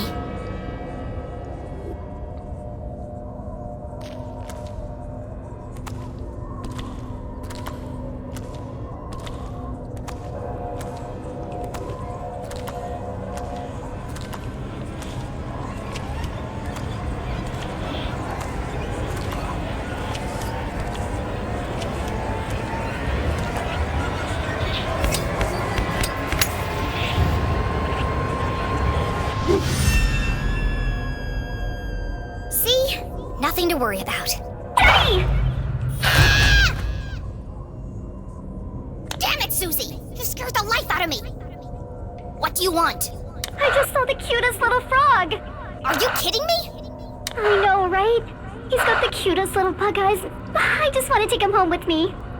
How's everything going down there? The truth was, Jenny was fit to burst with all the new information she had discovered. But could she trust any of it with Susie Glatz? I have to tell you something.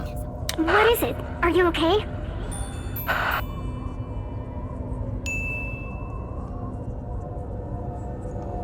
My dad didn't die in an explosion. Your dad? What do you mean? How did he die then? He didn't die. He's alive. I don't understand. He's trapped in a room under the graveyard. And after I rescue my mom, we are going to find him. Jenny? Are you feeling okay? What? Of course I am. Did you hear what I said? My dad is alive. I'm just worried about you down in those mines. There are some toxic gases down there. I'm not going mad. I didn't say you were. It's just not safe down there. I'd be a lot safer if you stopped distracting me every 5 minutes. Good luck, Jenny.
Crystal Cavern. It's beautiful. Immensely wide, unfathomably deep. Crossing the chasm would be Jenny's most challenging obstacle yet. Well, at least I'm getting over my fear of heights.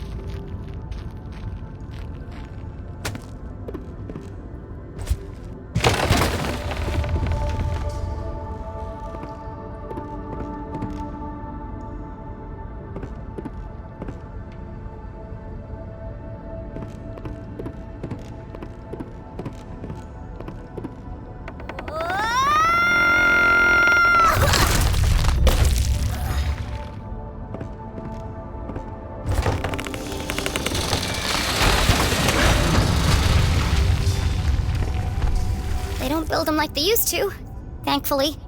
Another brush with death. Another step closer to Mom.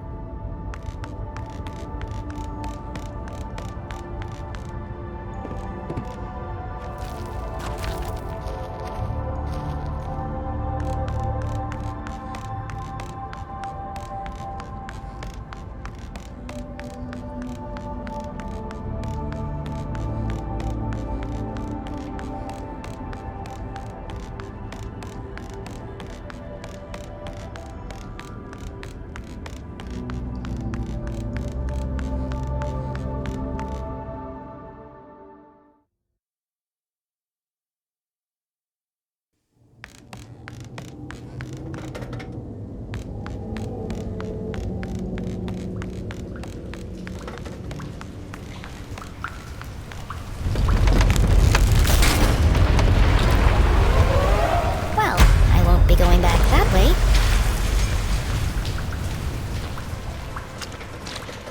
Jenny waded through the thick sludge, each step bringing her closer to her mum and the truth. I hope the truth is less gross and stinky.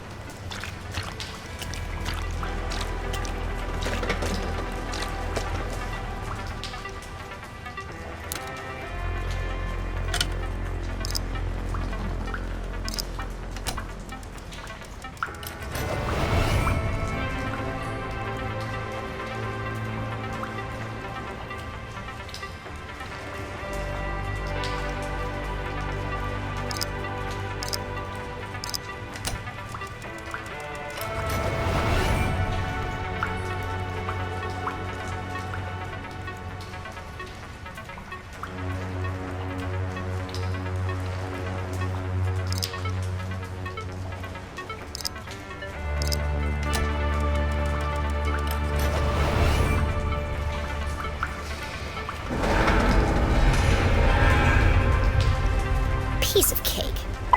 Jenny! He's here! Damn it! I'm running out of time. Susie, I need you to follow him. See where he goes. What? I can't do that! What if he sees me? Stay in the shadows and keep a safe distance. You want me to follow a deranged psycho killer through the haunted graveyard in complete darkness? Yes, you're a lot safer if you know where he is. Okay, Jenny. I'll do it for you. I know you'd do the same for me. I can't believe I'm doing this. Please don't see me. Please don't see me.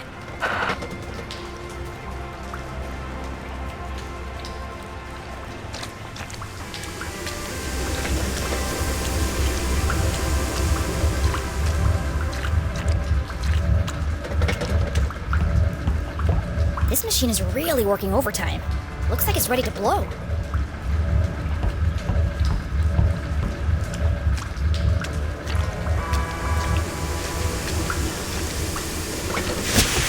Ouch! That's hot!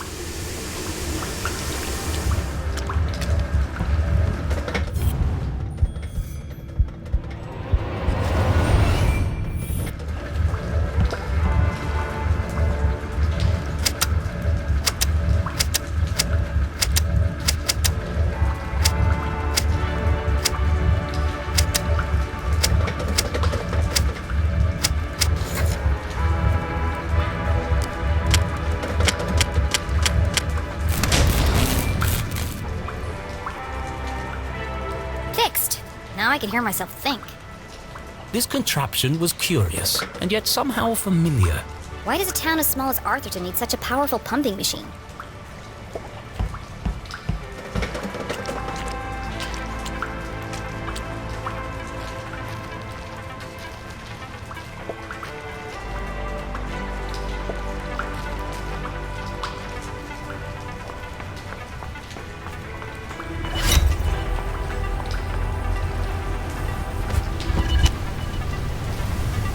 Torrents of water poured from the open sewer. To attempt to cross it would be suicide. Somewhere in the distance, Jenny could hear a voice. So familiar she'd recognize it from a mile away. Mom! I finally found you! Inside the dingy jail cell, Jenny's mother contemplated her predicament, lamenting how little time she had left to make things right. Angry, defeated, alone. Well, almost alone. I will not stand for this! This is a violation of my human rights! Quiet down in there! It's almost 4 a.m. for Pete's sake! 4 a.m. Time was almost up. I will not quiet down, not until my voice has been heard! I'm not gonna keep coming over here. What is it this time? I was promised 2 cookies with my hot chocolate, and I only got 1. What kind of ramshackle operation are you running here? This is not a hotel, CJ. If this is how you treat all your guests, I'm surprised you have any customers at all! The sheriff said you are free to go, just as soon as you stop yelling and throwing stuff around. Now please, I'm trying to finish the crossword.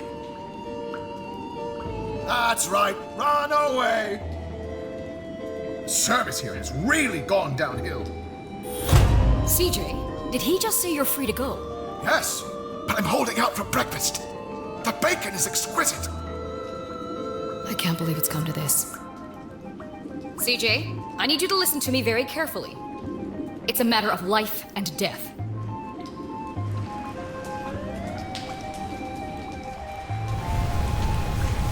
I can't understand what they're saying. Jenny was so close she could smell it. And boy, does it stink. But to even attempt to free her mum, she would need to find a way across the chasm. There must be something around here I can use to get across. I'm on my way, Mom.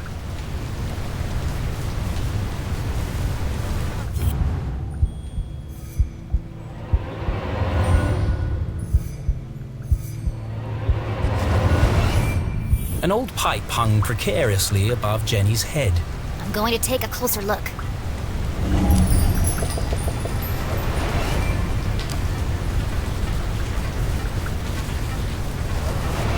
The gap is too wide to jump across.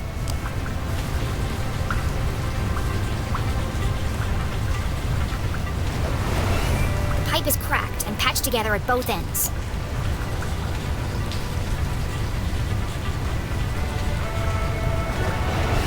According to my calculations, that pipe is just wide enough to bridge the gap. How can I knock it down? There's no way to climb up there. And there's nothing around here to throw at it. She only had one option. The explosives. But she couldn't use them here. She needed the explosives to free her mother. I can't break into the jail if I can't even reach the jail. Look at this mess. A few instructions wouldn't have hurt Susie. Oh well, I'll work it out.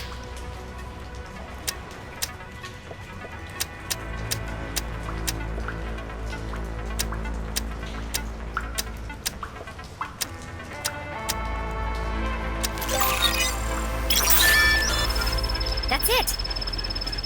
Jenny hesitated. Once the timer was started, there'd be no turning back. What if she missed the target? What if the explosives didn't work? Think positively, Jenny. She'd be stuck, and it would have all been for nothing. Focus, Jenny. You can do this.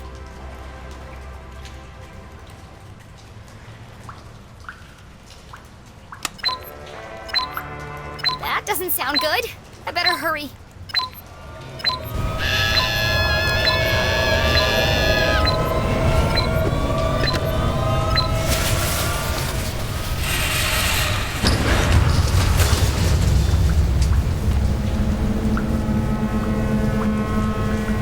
Well, the explosives were silent, but that pipe sure was loud.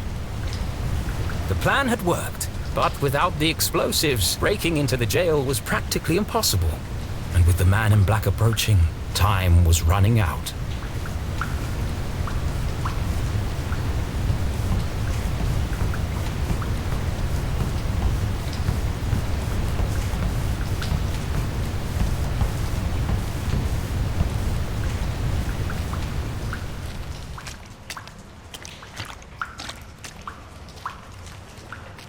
Do you understand what I'm telling you? Yes, your secret will die with me. Is that CJ? What did he do this time? This isn't about keeping a secret, CJ. It's about you following my plan. Precisely. Yes, of course. Would you pass me a roll of toilet paper? I think I can hit that guard from here. Don't get sidetracked. There's no time.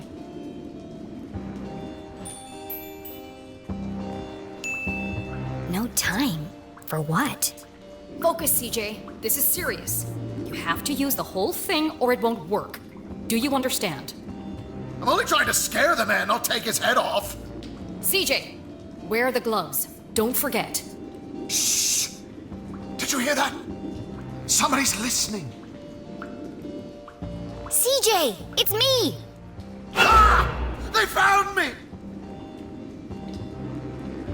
Jenny? Mom! I'm down here! How in heaven's name did you get down there? Did you hear it too? The sewer grate is talking. No, CJ, it's me, Jenny LeClue. Nonsense. I know Jenny personally. She looks nothing like a sewer grate. I'm underneath the floor, you doof. The dogs bark loudest before the dawn. Hey, that's my line. The dogs bark loudest before the dawn. You can lead a horse to water, but you can't make it cook a 5-course meal. The wind blows strongly from the east. A watched pot feels very self-conscious. The evening sky is full of fireflies. But the absent-minded goldfish swims into the blender. Jenny, it is you! What are you doing down there? So much has happened, but there's no time to explain. I'm here to rescue Mom. Don't be ridiculous. You are going home this instant. You don't understand, Mom. Someone's coming to kill you. What? Who? A man dressed in black, carrying a blue umbrella and a briefcase. A shadow man? That's serious. He was in our house, looking for something. And now he's on his way here, to kill you. But I won't let him. I'm breaking you out. Or was she? Steel bars and a foot of concrete separated Jenny from her mother. Without Susie's explosives, how could she possibly hope to stage a breakout? And how exactly were you planning on breaking into the jail? I'm still working on that part. But one way or another, I'm busting you out. Oh no, you're not, young lady. Not alone. Remember, Jenny, a great detective knows when to accept help. Now, have a look around and tell me what you find down there.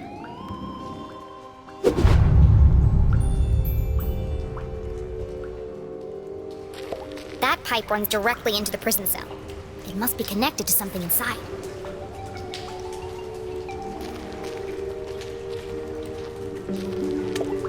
It's a valve.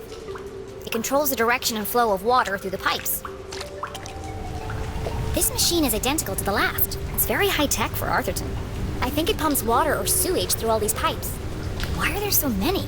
Our town's not that big. There's nothing else down here, except for the pungent soup of Arthurton's collective bowel movement. I should go back and talk to Mom.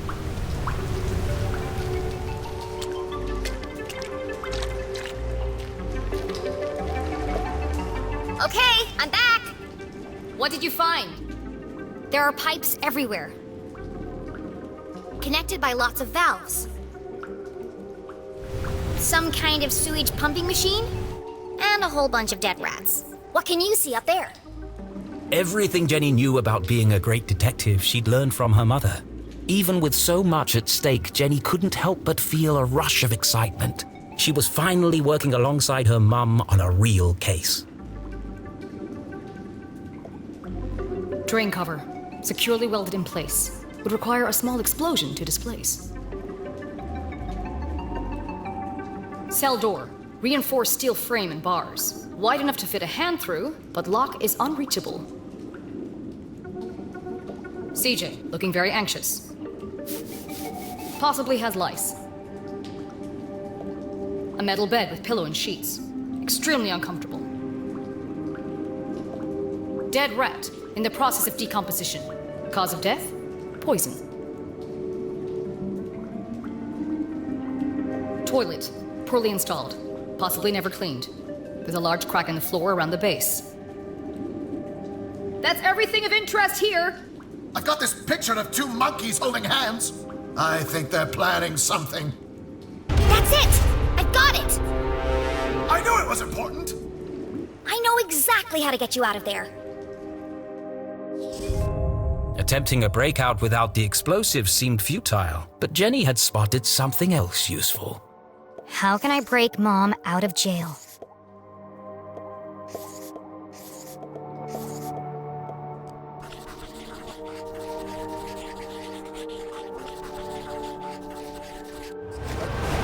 pipe leading to the jail is a weak point, and the floor around the toilet is cracked and damaged. By redirecting the flow of water and turning on the pumping machine, we can create an explosion of our own.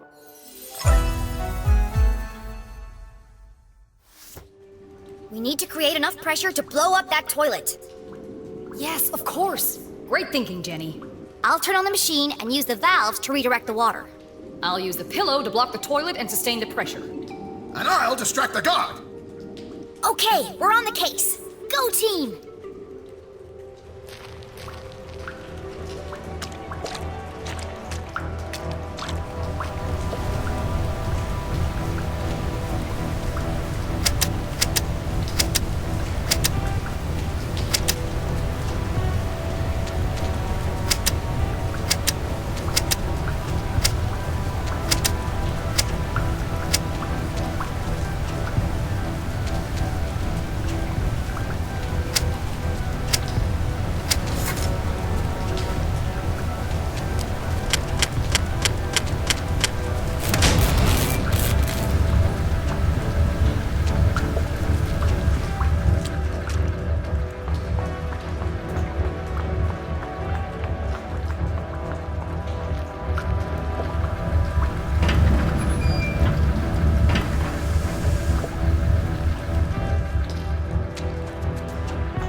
It's less explosive-y than I imagined. What happened? Nothing happened. We need more pressure. More pressure? How can I get more pressure into the pipe?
What the hell was that?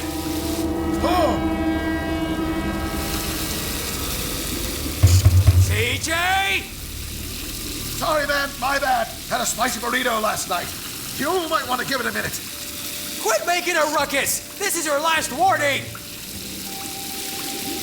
He fell for it! Well done, CJ.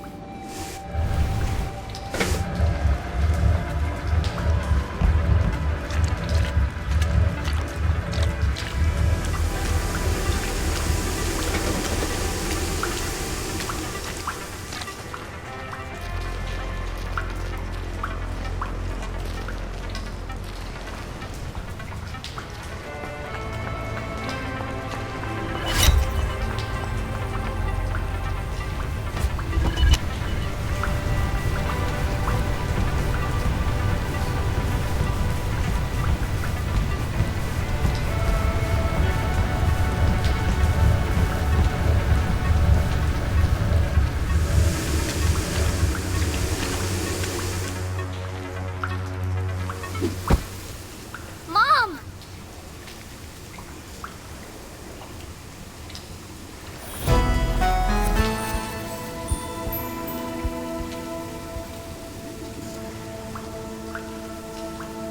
I have so much to tell you. Don't say another word.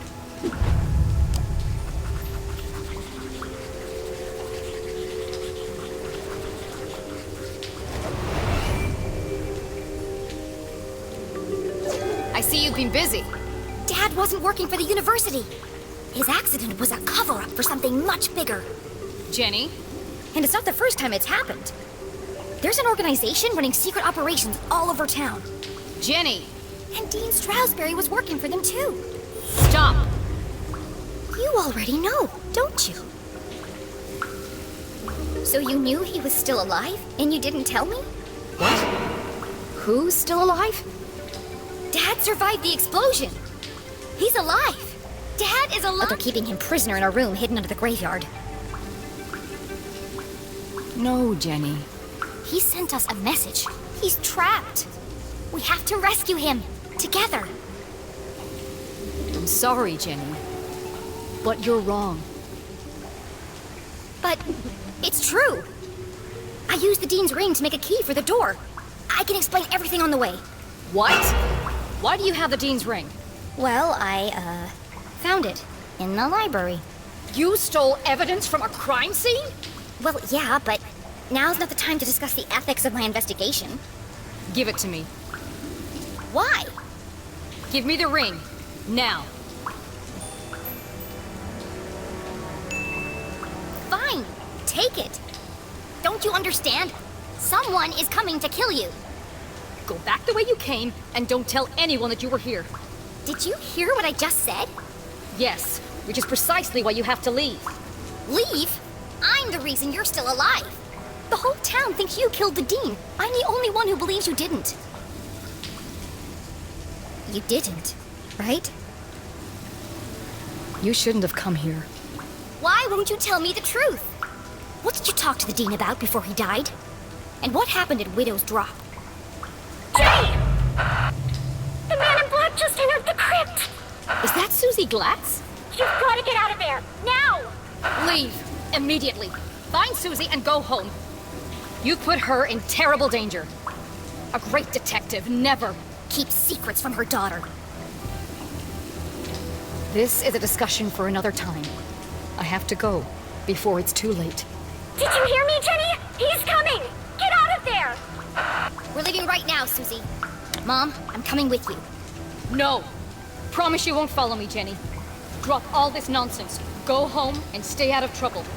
Promise me. Okay, I promise. But I don't see how splitting up is going to keep either one of us safe. As long as you're with me, you are at risk. And I will not be responsible for your death just because you want to tag along. Fine. I don't need you. I got this far on my own. I'll find my own way back. But at least take this. You'll need it. No, you keep it. It's pitch black in the tunnels. You'll be lost without it. There's no time to argue.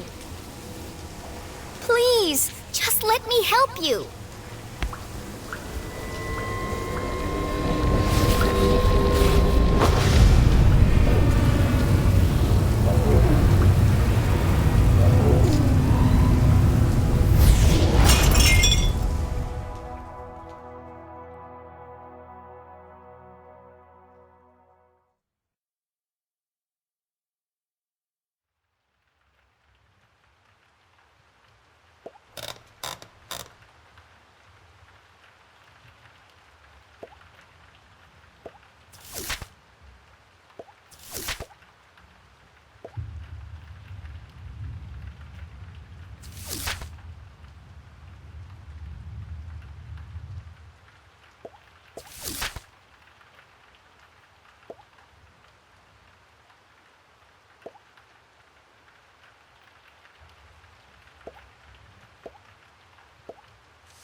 Kill someone else? I can't do it, can I? Who would it be? I can't bear it. It's too much. First her father and now her mother. How will the poor girl ever recover? All of this could have been avoided if I just stuck to my original formula. There must be a way to fix this. You're right, Rufus. I need some rest. These long writing sessions are starting to take their toll.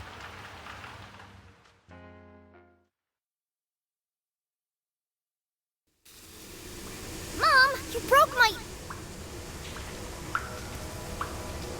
But Jenny's mother was gone. More confused than ever, Jenny had no choice but to make her way back through the sewer completely alone. Well, apart from the man coming to kill her, of course. Not helpful. Jenny! You've got to get out of here. The Shadow Men are dangerous, and my boxing skills aren't what they used to be. You were right all along, CJ. About everything. You saw them? The little green men? Okay, maybe not everything. It's never aliens. Until it is. But all the strange phenomena around town? I've seen it too. Good. It's all connected. And my mom knows more than she's letting on. Yes! Trust no one! What did she tell you before I arrived? She asked you to do something for her. What was it? I'll never tell. She swore me to secrecy. But CJ, she could be working for them. What she told you? It could be the only way to stop them. My goodness, you're right! Let's see. It was very important. Life or death. Find Widow's drop. That was first. Look for the flowers. Use the key. Oh! Wear the gloves. Very important. It's a lot to fit in before sunrise.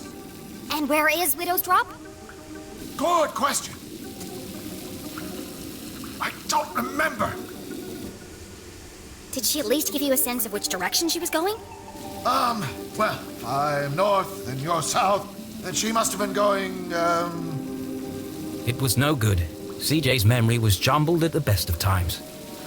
Right now, Jenny needed to evade the man in black and get back to the room where her father was trapped. Stay safe, CJ. I'll see you on the other side. Yes. Goodbye, Jenny. Keep your eyes open. The truth is closer than you think. Now, Mom went that way.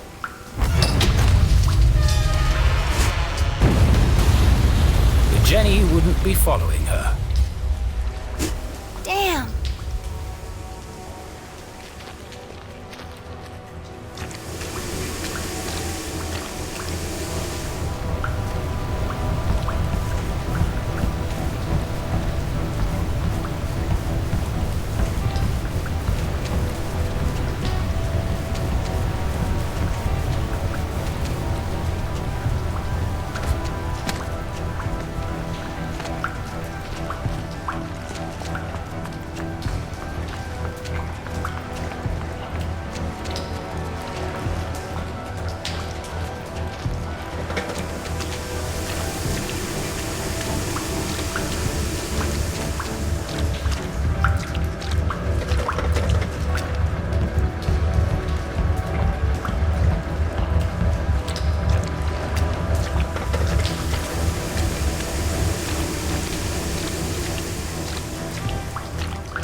My mom isn't here.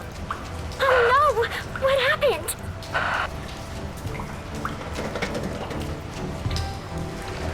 Jenny? Jenny, are you okay? Abandoned by her mother, hunted by a killer, covered in filthy water, Jenny LeClue was most certainly not okay. Just let me focus on not getting brutally murdered. Dr. Benderson says it's always better to get things out in the open. You're breaking up. I can't hear you.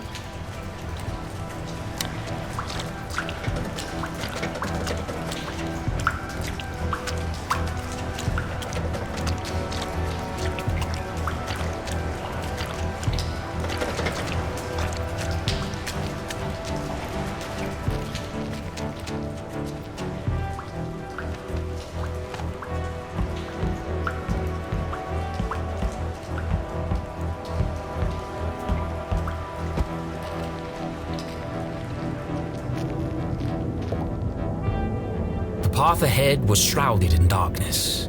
I sure wish I still had my flashlight. Was Jenny ready for the next chapter of her adventure?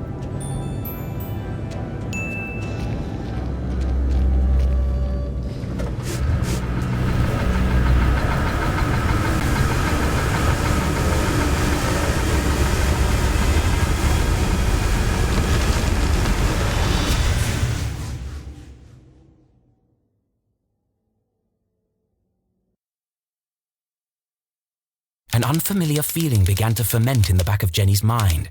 Doubt. Why did her mother act so suspiciously? Where did she go in such a hurry? Jenny had expected answers, but now each step forward felt as if the ground were crumbling beneath her feet.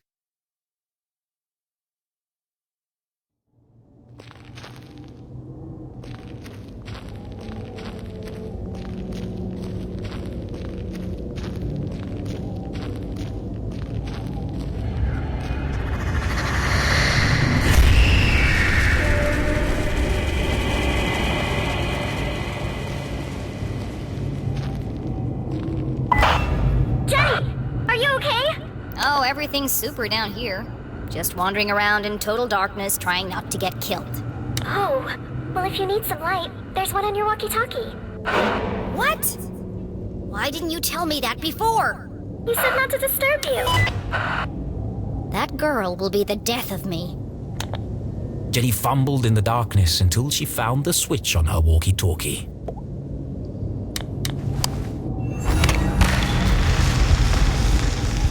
Jenny stood perilously close to the edge of a deep pit. If Susie hadn't interrupted her when she did...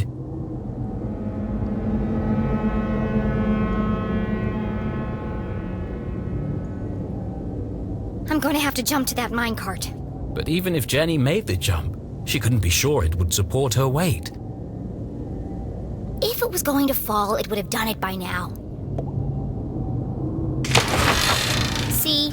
Steady as a rock.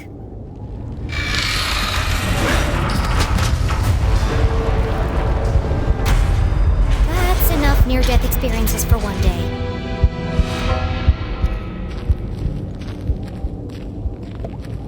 Tunnel 13. Unlucky for some.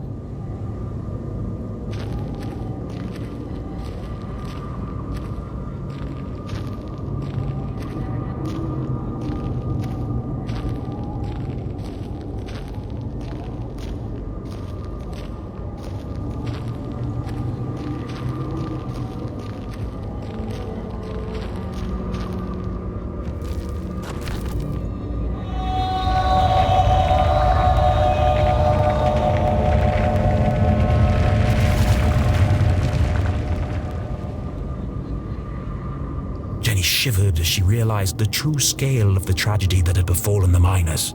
I'm standing in the world's biggest tomb. And if none of the miners got out, how am I supposed to? Fortunately, Jenny had Susie Glatz. Susie, come in! Thank goodness! I was worried you dropped your walkie-talkie. The line just went dead. Yeah. Well, anyway, I need... Her mouth went dry. I need your... How could one word be so difficult to say? I need your... Help. Jenny felt a wave of nausea as the words left her mouth. Susie? Are you there? It would be an honor to assist you in any way I can, Jenny LeClue. I'm in Tunnel 13. I've reached a dead end. I need you to find me another way out. Of course. Just give me a moment. Found it! You're close to the extraction chamber, where they transfer crystals to the surface for processing. There's bound to be an exit there. But it's a long way up. You're going to have to climb.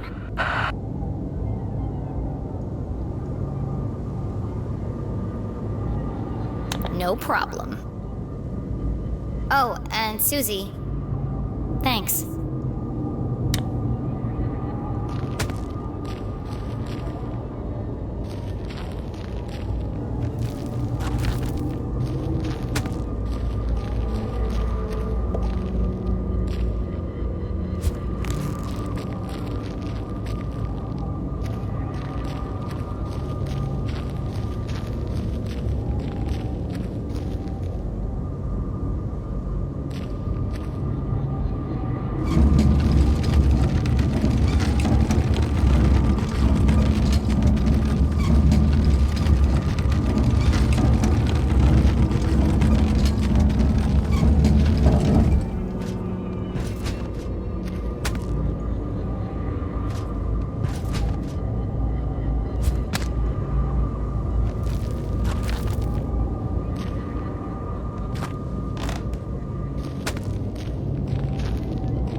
Looks like it might still work.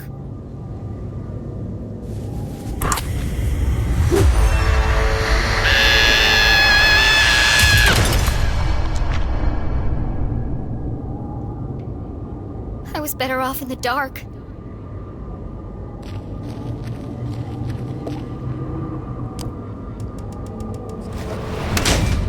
That was satisfying. But what did it do? It's a pulley of some kind. The rope must be attached to something nearby.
Shafts of moonlight shone through cracks in the ceiling. The extraction chamber.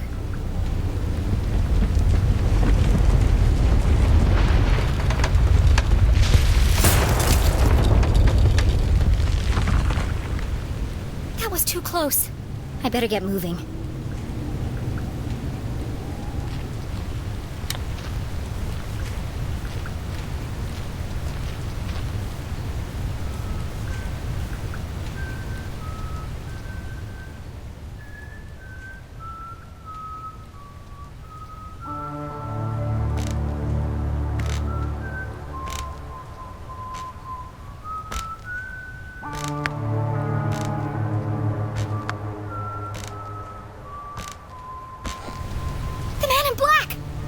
Somewhere to hide, and fast.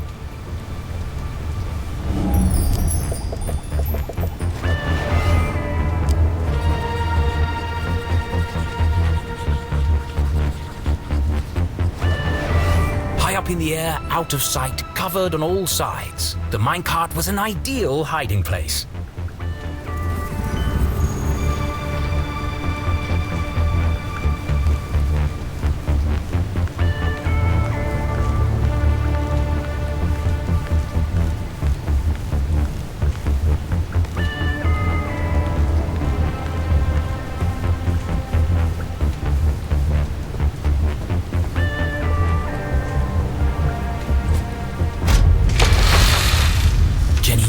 Over the edge of the minecart. She was confident the man in black wouldn't spot her, but she'd need to remain perfectly still. Even the slightest sound could give her away.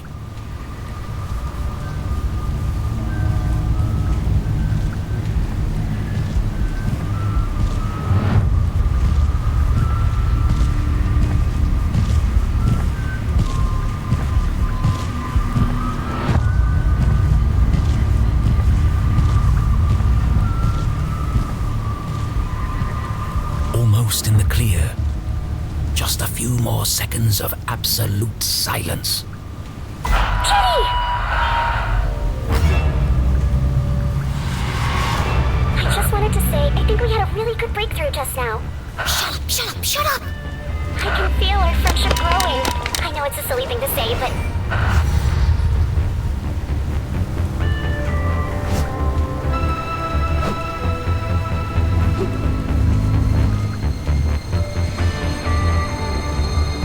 Is starting to run out.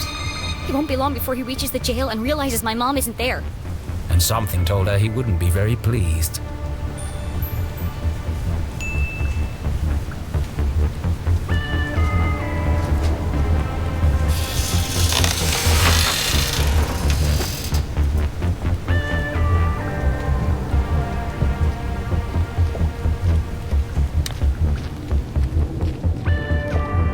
I can see a light up there. But the ladder was out of reach.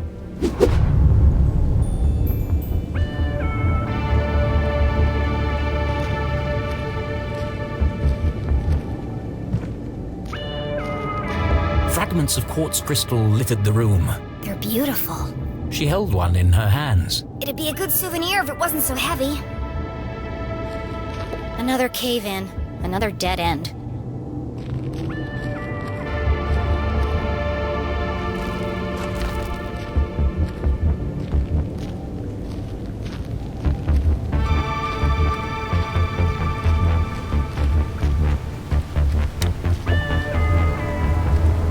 One big pile of rocks. They must weigh a ton each.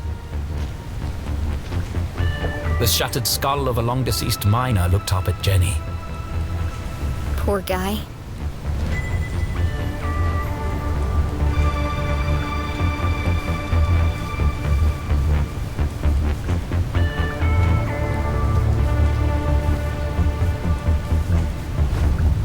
That was somebody's dad. He was still alive and no one came to help him. He never got to say goodbye. Jenny knew exactly how that felt. The Council of Three blamed the workers to protect their secret. Jenny folded up the letter and placed it in her pocket. I'll find your family, Samuel, and deliver it to them personally. And I won't rest until the whole town knows the truth. Structurally unsound, just like everything else around here. There are 2 minecarts attached together by a system of pulleys. After all these tremors, I'm amazed they're still hanging up there. Like a well-oiled machine, Jenny LeClue's brilliant mind kicked into gear. A plan had started to form. How can I reach the ladder?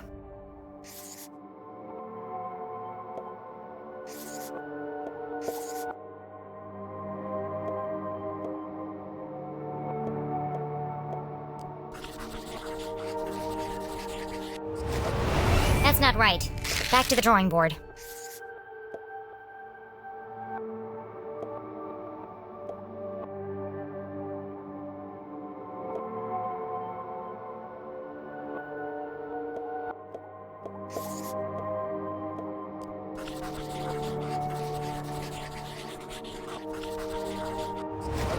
I can stand on the minecart to reach the ladder.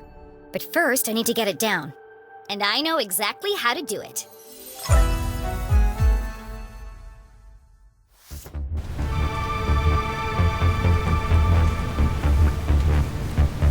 The minecart is connected to a pulley. When I jumped inside, it lowered, but it didn't reach the floor. First, I'll climb to the top of the rickety scaffolding.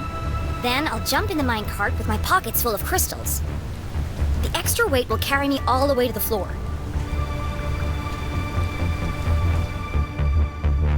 At the bottom, I'll climb out and push the minecart underneath the ladder. Finally, I'll use the added height to reach the ladder, then it's a straight shot to freedom.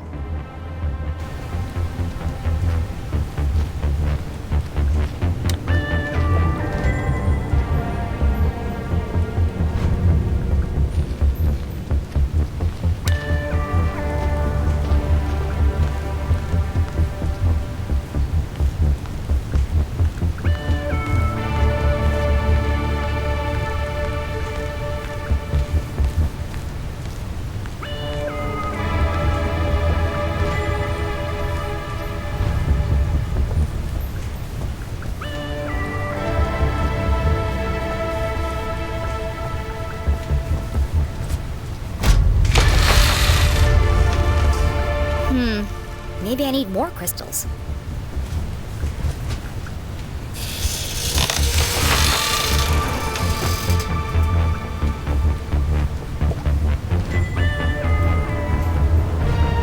I can't fit any more crystals in my pockets. Hopefully this will be enough.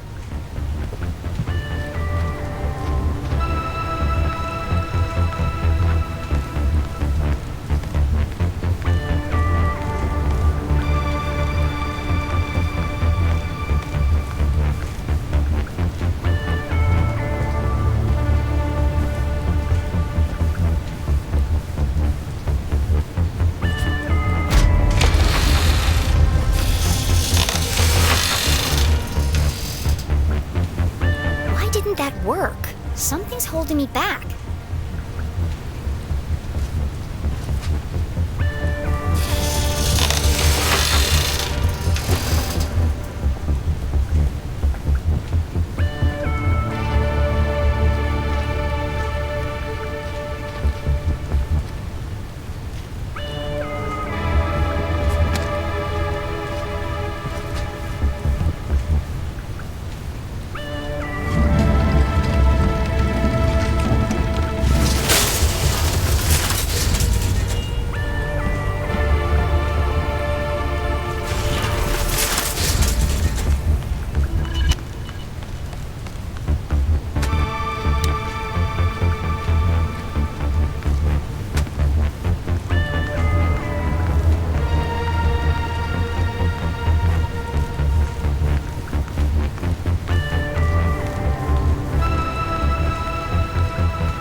Jenny opened her eyes and rubbed her aching head. How long was I out for? Things hadn't quite gone according to plan. I guess my calculations were slightly off. Fortunately, Jenny found herself in a familiar place. This is the tunnel where I first came in. Unfortunately, someone else had heard the commotion.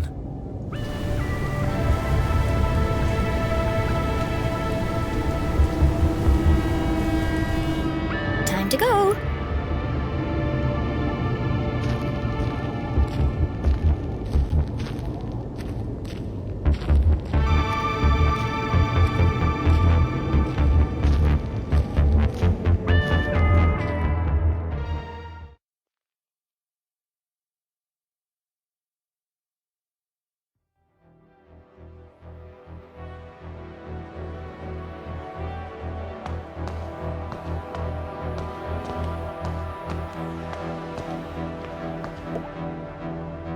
Here goes nothing.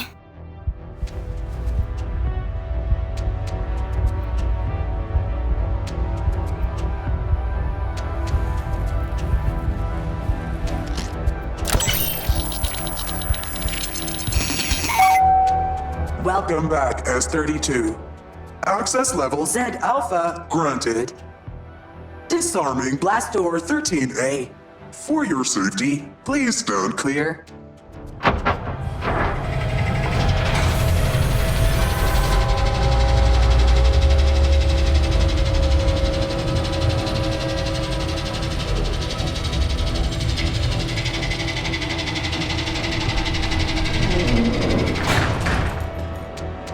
Jenny paused.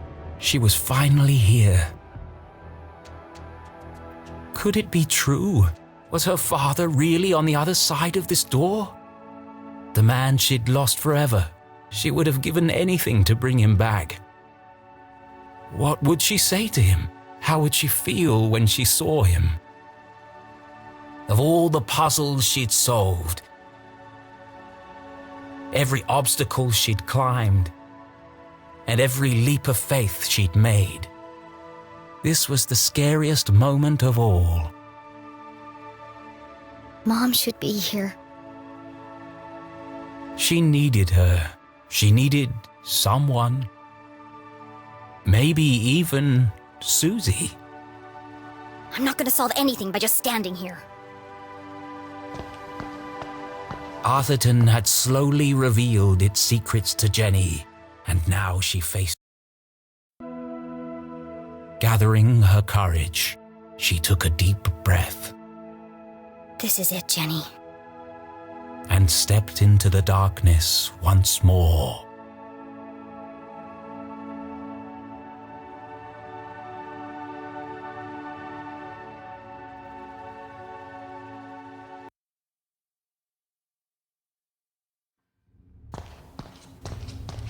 Dad? Her voice echoed in the darkness.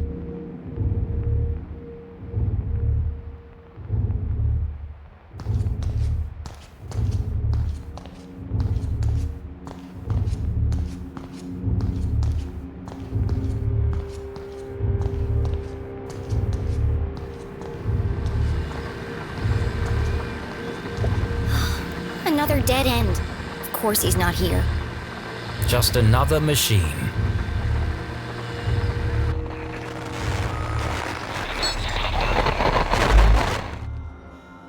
Arthurton, a small town seemingly like any other.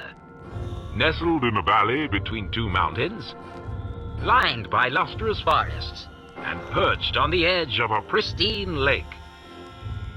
Yes, Arthurton had it all. A main street with shops and a place to sip coffee. Schools, a college, a church, and a police station. The kind of place you might find anywhere on your travels. But you won't find it anymore. For Arthurton is now the town that disappeared. Where once stood a city bustling with life, now lies an empty crater. How could a town suddenly and completely vanish from the face of the earth? And if it could happen to Arthurton, could it happen to your town too? Scientists are baffled. Church attendance is at a record high. Is this a sign of the end of days? Tonight we attempt to answer the question, what happened to Arthurton?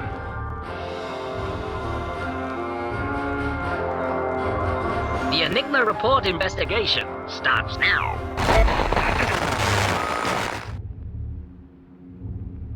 Jenny stared at the screen, astonished. Arthurton disappeared? It didn't make any sense. But of all the strange things she'd seen, one stood out more than the others. There was something at the end of the tape.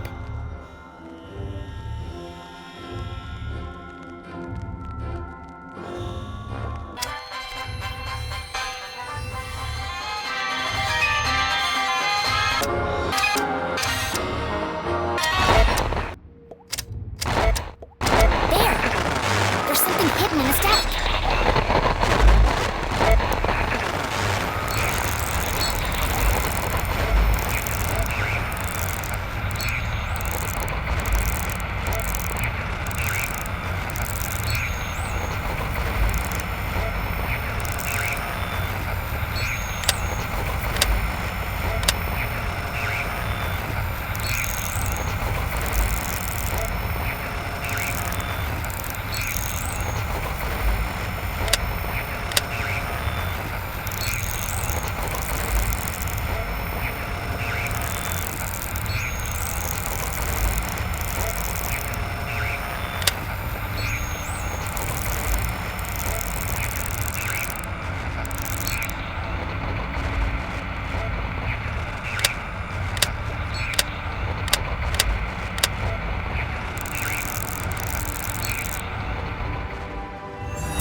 It worked.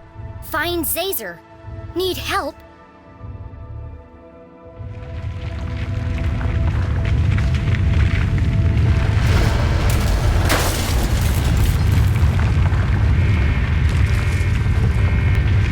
I better get out of here before I'm crushed to death!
To run, nowhere to hide. Was this the end for Jenny LeClue?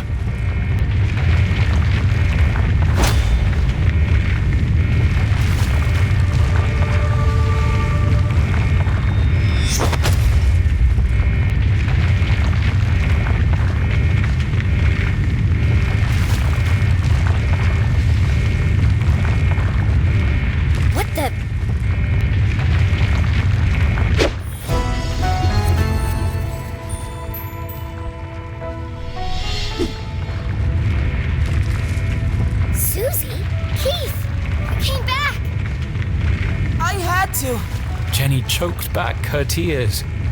She had lost count of the number of times she'd almost died today, and it was starting to take its toll. Let's get out of here before he wakes up! No, wait! Keith, this could be the man who killed your father. We should really go. This could be our only chance to find out who he is.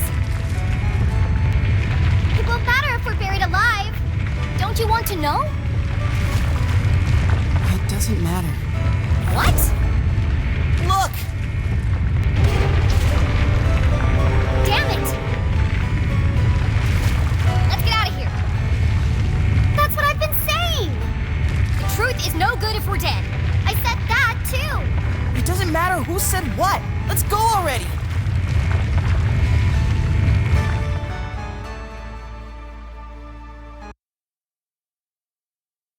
Our three intrepid adventurers made their escape across the graveyard on the far side of town. Behind the twin peaks of Arthurton, the sun began to rise, but this night had not yet ended. Beneath them, the ground shook and grumbled. Deep in the bowels of Arthurton, something stirred. Jenny recounted the thrilling story of her entire adventure. She told Susie and Keith about Professor Zaza and his experiments, the truth behind the tragic accident in the mines, and how she discovered that her father was alive. But she left out one critical detail: the town that disappeared. How would they react to such an unfathomable revelation? Would they even believe her? She wasn't sure she believed it herself. What an incredible adventure! Although, I think the greatest discovery today has been our friendship. You never stop, do you? All these trials have really brought us together. And now that you and Keith are friends again, we can form our very own mystery-solving club. It's just a shame we didn't unmask the man in black. So what's our next step, fearless leader? There's something about this case that still doesn't add up. I need to find my mom, before the cops do. But she could be anywhere. No, she's gone to Widow's Drop. Where? Widow's Drop. But I have no idea where that is. It's certainly not on any map I've seen. That's because it's not a place. What? Yeah. It's a plant. My dad he grew one in his greenhouse. He had to separate it from all the other plants. They all started to shrivel up. Have you ever felt a flash of pure inspiration? The sudden feeling of everything falling into place. It's the moment a great detective lives for.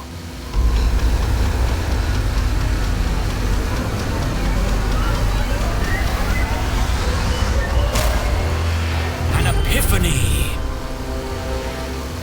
Keith, what day do you take out the trash? What? What day does the garbage man come? Friday? Why? Of course! It was right there the whole time! Jenny! I know where my mom is! Jenny! And I know who killed Dean Strasberry. Jenny! Look out! Jenny, watch out!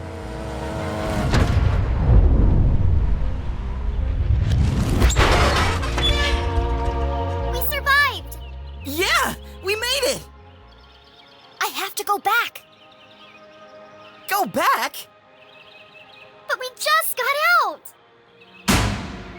A little birdie told me I'd find 3 unruly kids out after curfew. Oh no! Damn. Stealing, breaking and entering, destruction of property. You're all in a heap of trouble. Jenny, can't say I'm surprised to find you here. But Keith, Susie, I expected more from you. I'm ruined! Sheriff, this is Station. Are you there? Go ahead, Station. Susie, Keith, I need you to create a distraction. What? There's no time to explain. Where are you going? You'll just have to trust me. Okay. No. Susie, please. No, not unless you say it. Say what? After everything we've been through, you know it's true. What are you talking about? Now is hardly the time for this. You told me to stand up for myself, so that's what I'm doing. Hold on a second. Enough chatter. Get your sorry butts over here now! We depend on each other. Admit it, Jenny. Come on, Jenny. It's not a big deal. Just say it. This is your last warning. I am not going to tell you again. Of all the challenges our tiny hero had faced, this was perhaps her toughest. You aren't alone, Jenny LeClue. You don't need to pretend anymore. As hard as it was to say it, Jenny knew deep in her heart it was true. Fine. Susie Klatz. You are my friend. Thank you, friend. Now, let's get you out of here. Yeah, I've got him. Safe and sound. I'm bringing him in now. What the? You'll never catch us, Copper! Sorry, Mr. LeClue. Well, do you have them or not? I thought I did. Where did she go?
My head.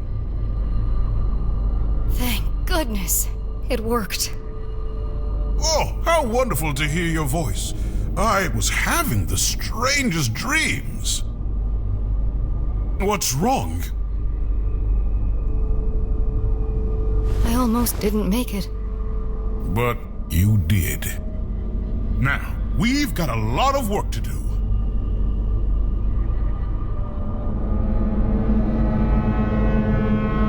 I knew it!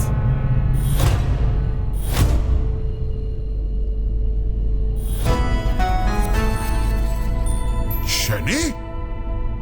Jenny? Surprised to see me? What is she? How did you... It was really quite simple.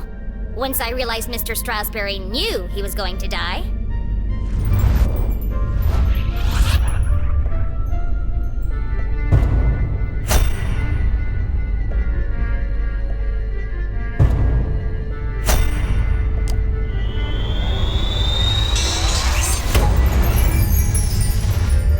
Why would the dean take out the trash 2 days early? And why would he cancel all his meetings on Friday? Unless he knew he wasn't going to be there. This was the key piece of information I needed. Once I considered the possibility that Mr. Strasberry knew he was going to die on Thursday, everything started to fall into place. But consider this. If someone knew they were going to die, wouldn't they do everything in their power to escape their fate? And yet, the dean didn't. There was only one explanation. He staged his own death.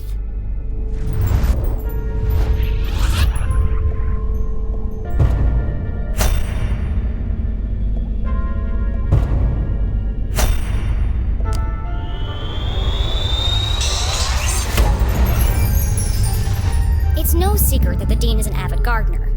But some people might not know he authored a book about exotic plants and their natural remedies. In the university lab, I found a microscope that had been recently used. The remnants of a strange green liquid undulated on the slide. I would guess the very same liquid Mom just injected into the Dean's neck. You knew how you were going to die, Mr. Strasberry. Poison. You knew because you made it yourself from one of your plants. A poison that you had an antidote for. That would be the method, but you couldn't work alone. You needed an accomplice. Someone to revive you when the time was right.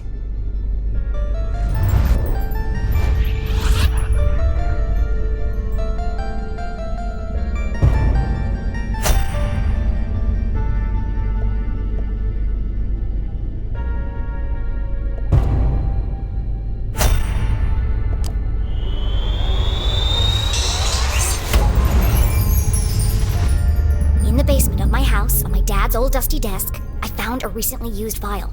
The residue was purple, the same color as the marks on the Dean's neck. In the jail, Mom knew she was running out of time, so she entrusted CJ to finish what she had started. To revive the Dean from his deathly slumber. You plotted together to stage Mr. Strasberry's death. It was a simple scheme. Poison him with the plant, then return after the funeral to revive him. You had intended the death to appear natural, but not everything went according to plan.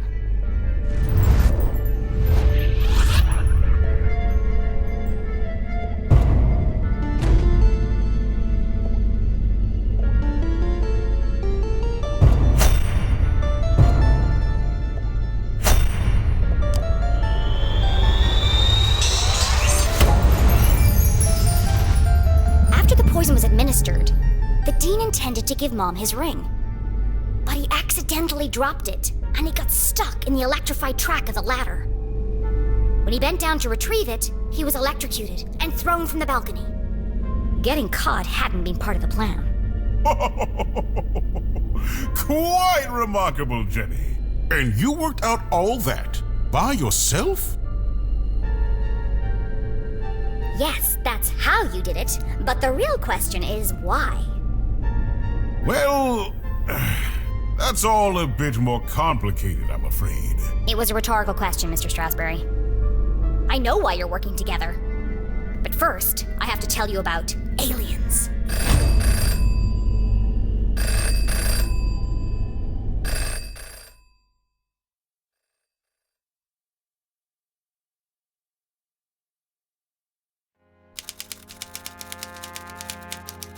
Oh, this is exciting. What an incredible adventure this turned out to be. Jenny's growing up and discovering her full potential.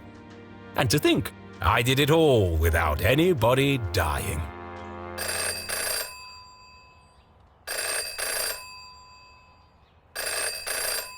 Hello? Richard! Oh, what do you think of the new scenes? Aren't they wonderful?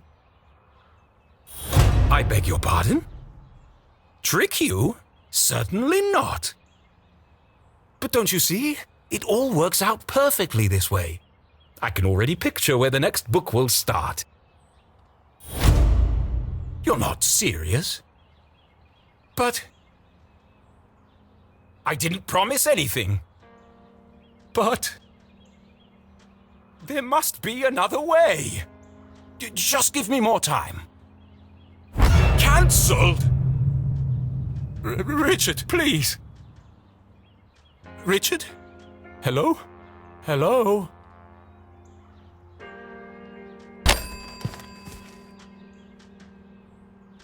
It's no good.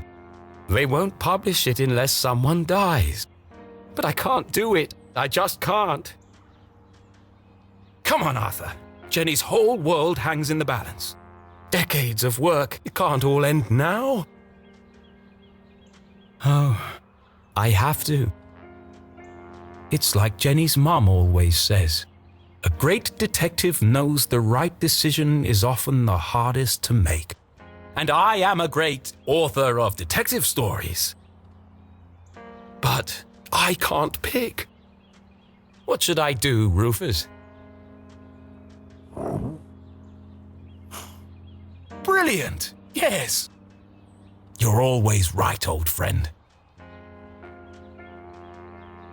I'll let fate decide.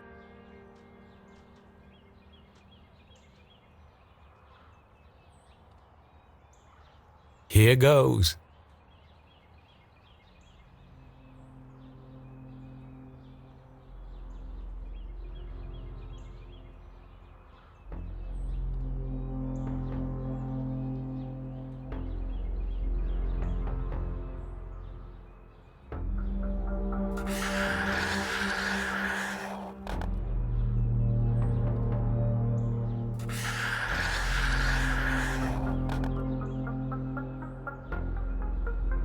Fate has spoken, but is she certain? Once the choice is made, there's no turning back.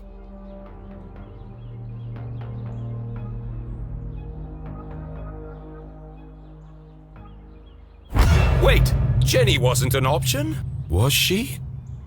Oh, Rufus, I think I need to lie down.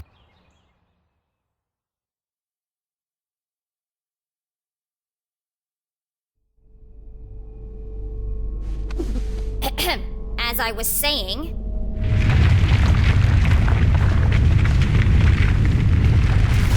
What was that? No more interruptions! The tremors were getting more violent and more frequent. Please! I'm in the middle of my astonishing denouement! Everyone in town thinks CJ is crazy. A madman spouting wild theories about aliens and hidden forces at work in Arthurton. But all the strange phenomena he's seen are real. And the culprits are men, not monsters.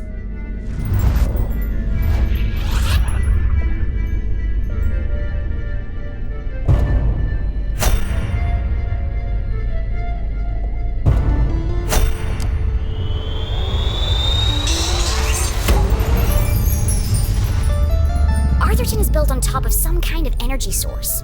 Something special. I uncovered the secret laboratories of Professor Zay's. He ran experiments to study the unique properties of Arthurton's resource. And his research was funded by a shady organization called the Council of Three. One of the experiments went tragically wrong and caused the collapse of the quartz mines. They covered it up and blamed the miners, and yet the experiments didn't stop. Instead, they built an even bigger facility. Years after the accident in the mines, an even greater tragedy struck Arthurton. Only this time, the townspeople didn't know. I don't fully understand it, but something happened to the whole town. And wherever we were, we aren't there anymore. The rest of the world think we disappeared. At first, I thought I was solving two separate mysteries. But then it hit me like a ton of used books. The two were inextricably linked. And that's how I know your motive for staging the Dean's death.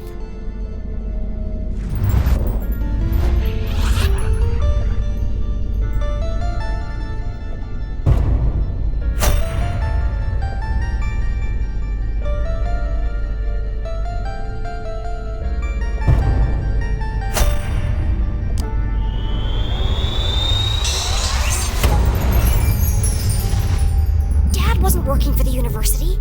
He was working on Zazer's machines. All under the watchful eye of the Council of Three. The Dean is part of the Council of Three, or at least he works for them. Through her own investigation, Mom concluded that Dad had died under suspicious circumstances. She confronted the Dean. Racked with guilt, he confessed and begged for her forgiveness. Instead of letting anger cloud her judgment, Mom saw an opportunity. And together, you concocted a plan to bring down the organization from the inside. Oh, what a brilliant mind you have, Jenny LeClue. Julie, I believe you underestimated this girl. You could have gotten yourself killed. But I didn't.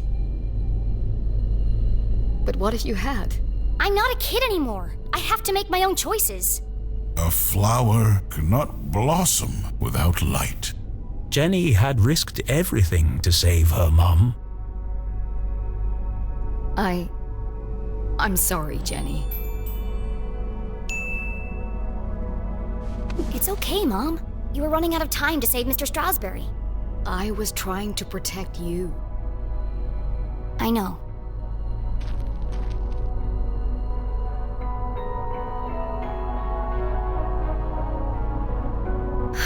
I should have trusted you. But you were wrong. I just apologized. No, not about that. Everyone presumed Dad died in the lab explosion. So did I, until today. But then, I started finding secret messages all over town. They led me to a secret room under the graveyard. And there, on a small television, I saw him. Henry? Dad is alive! But he's trapped on the other side, and he's been trying to contact us this whole time. He made it back? Then the experiment worked! Exactly! But if he made it back, that means... We can all get back! We need to get to the machine, right away. No! First, we need to find Professor Zazer.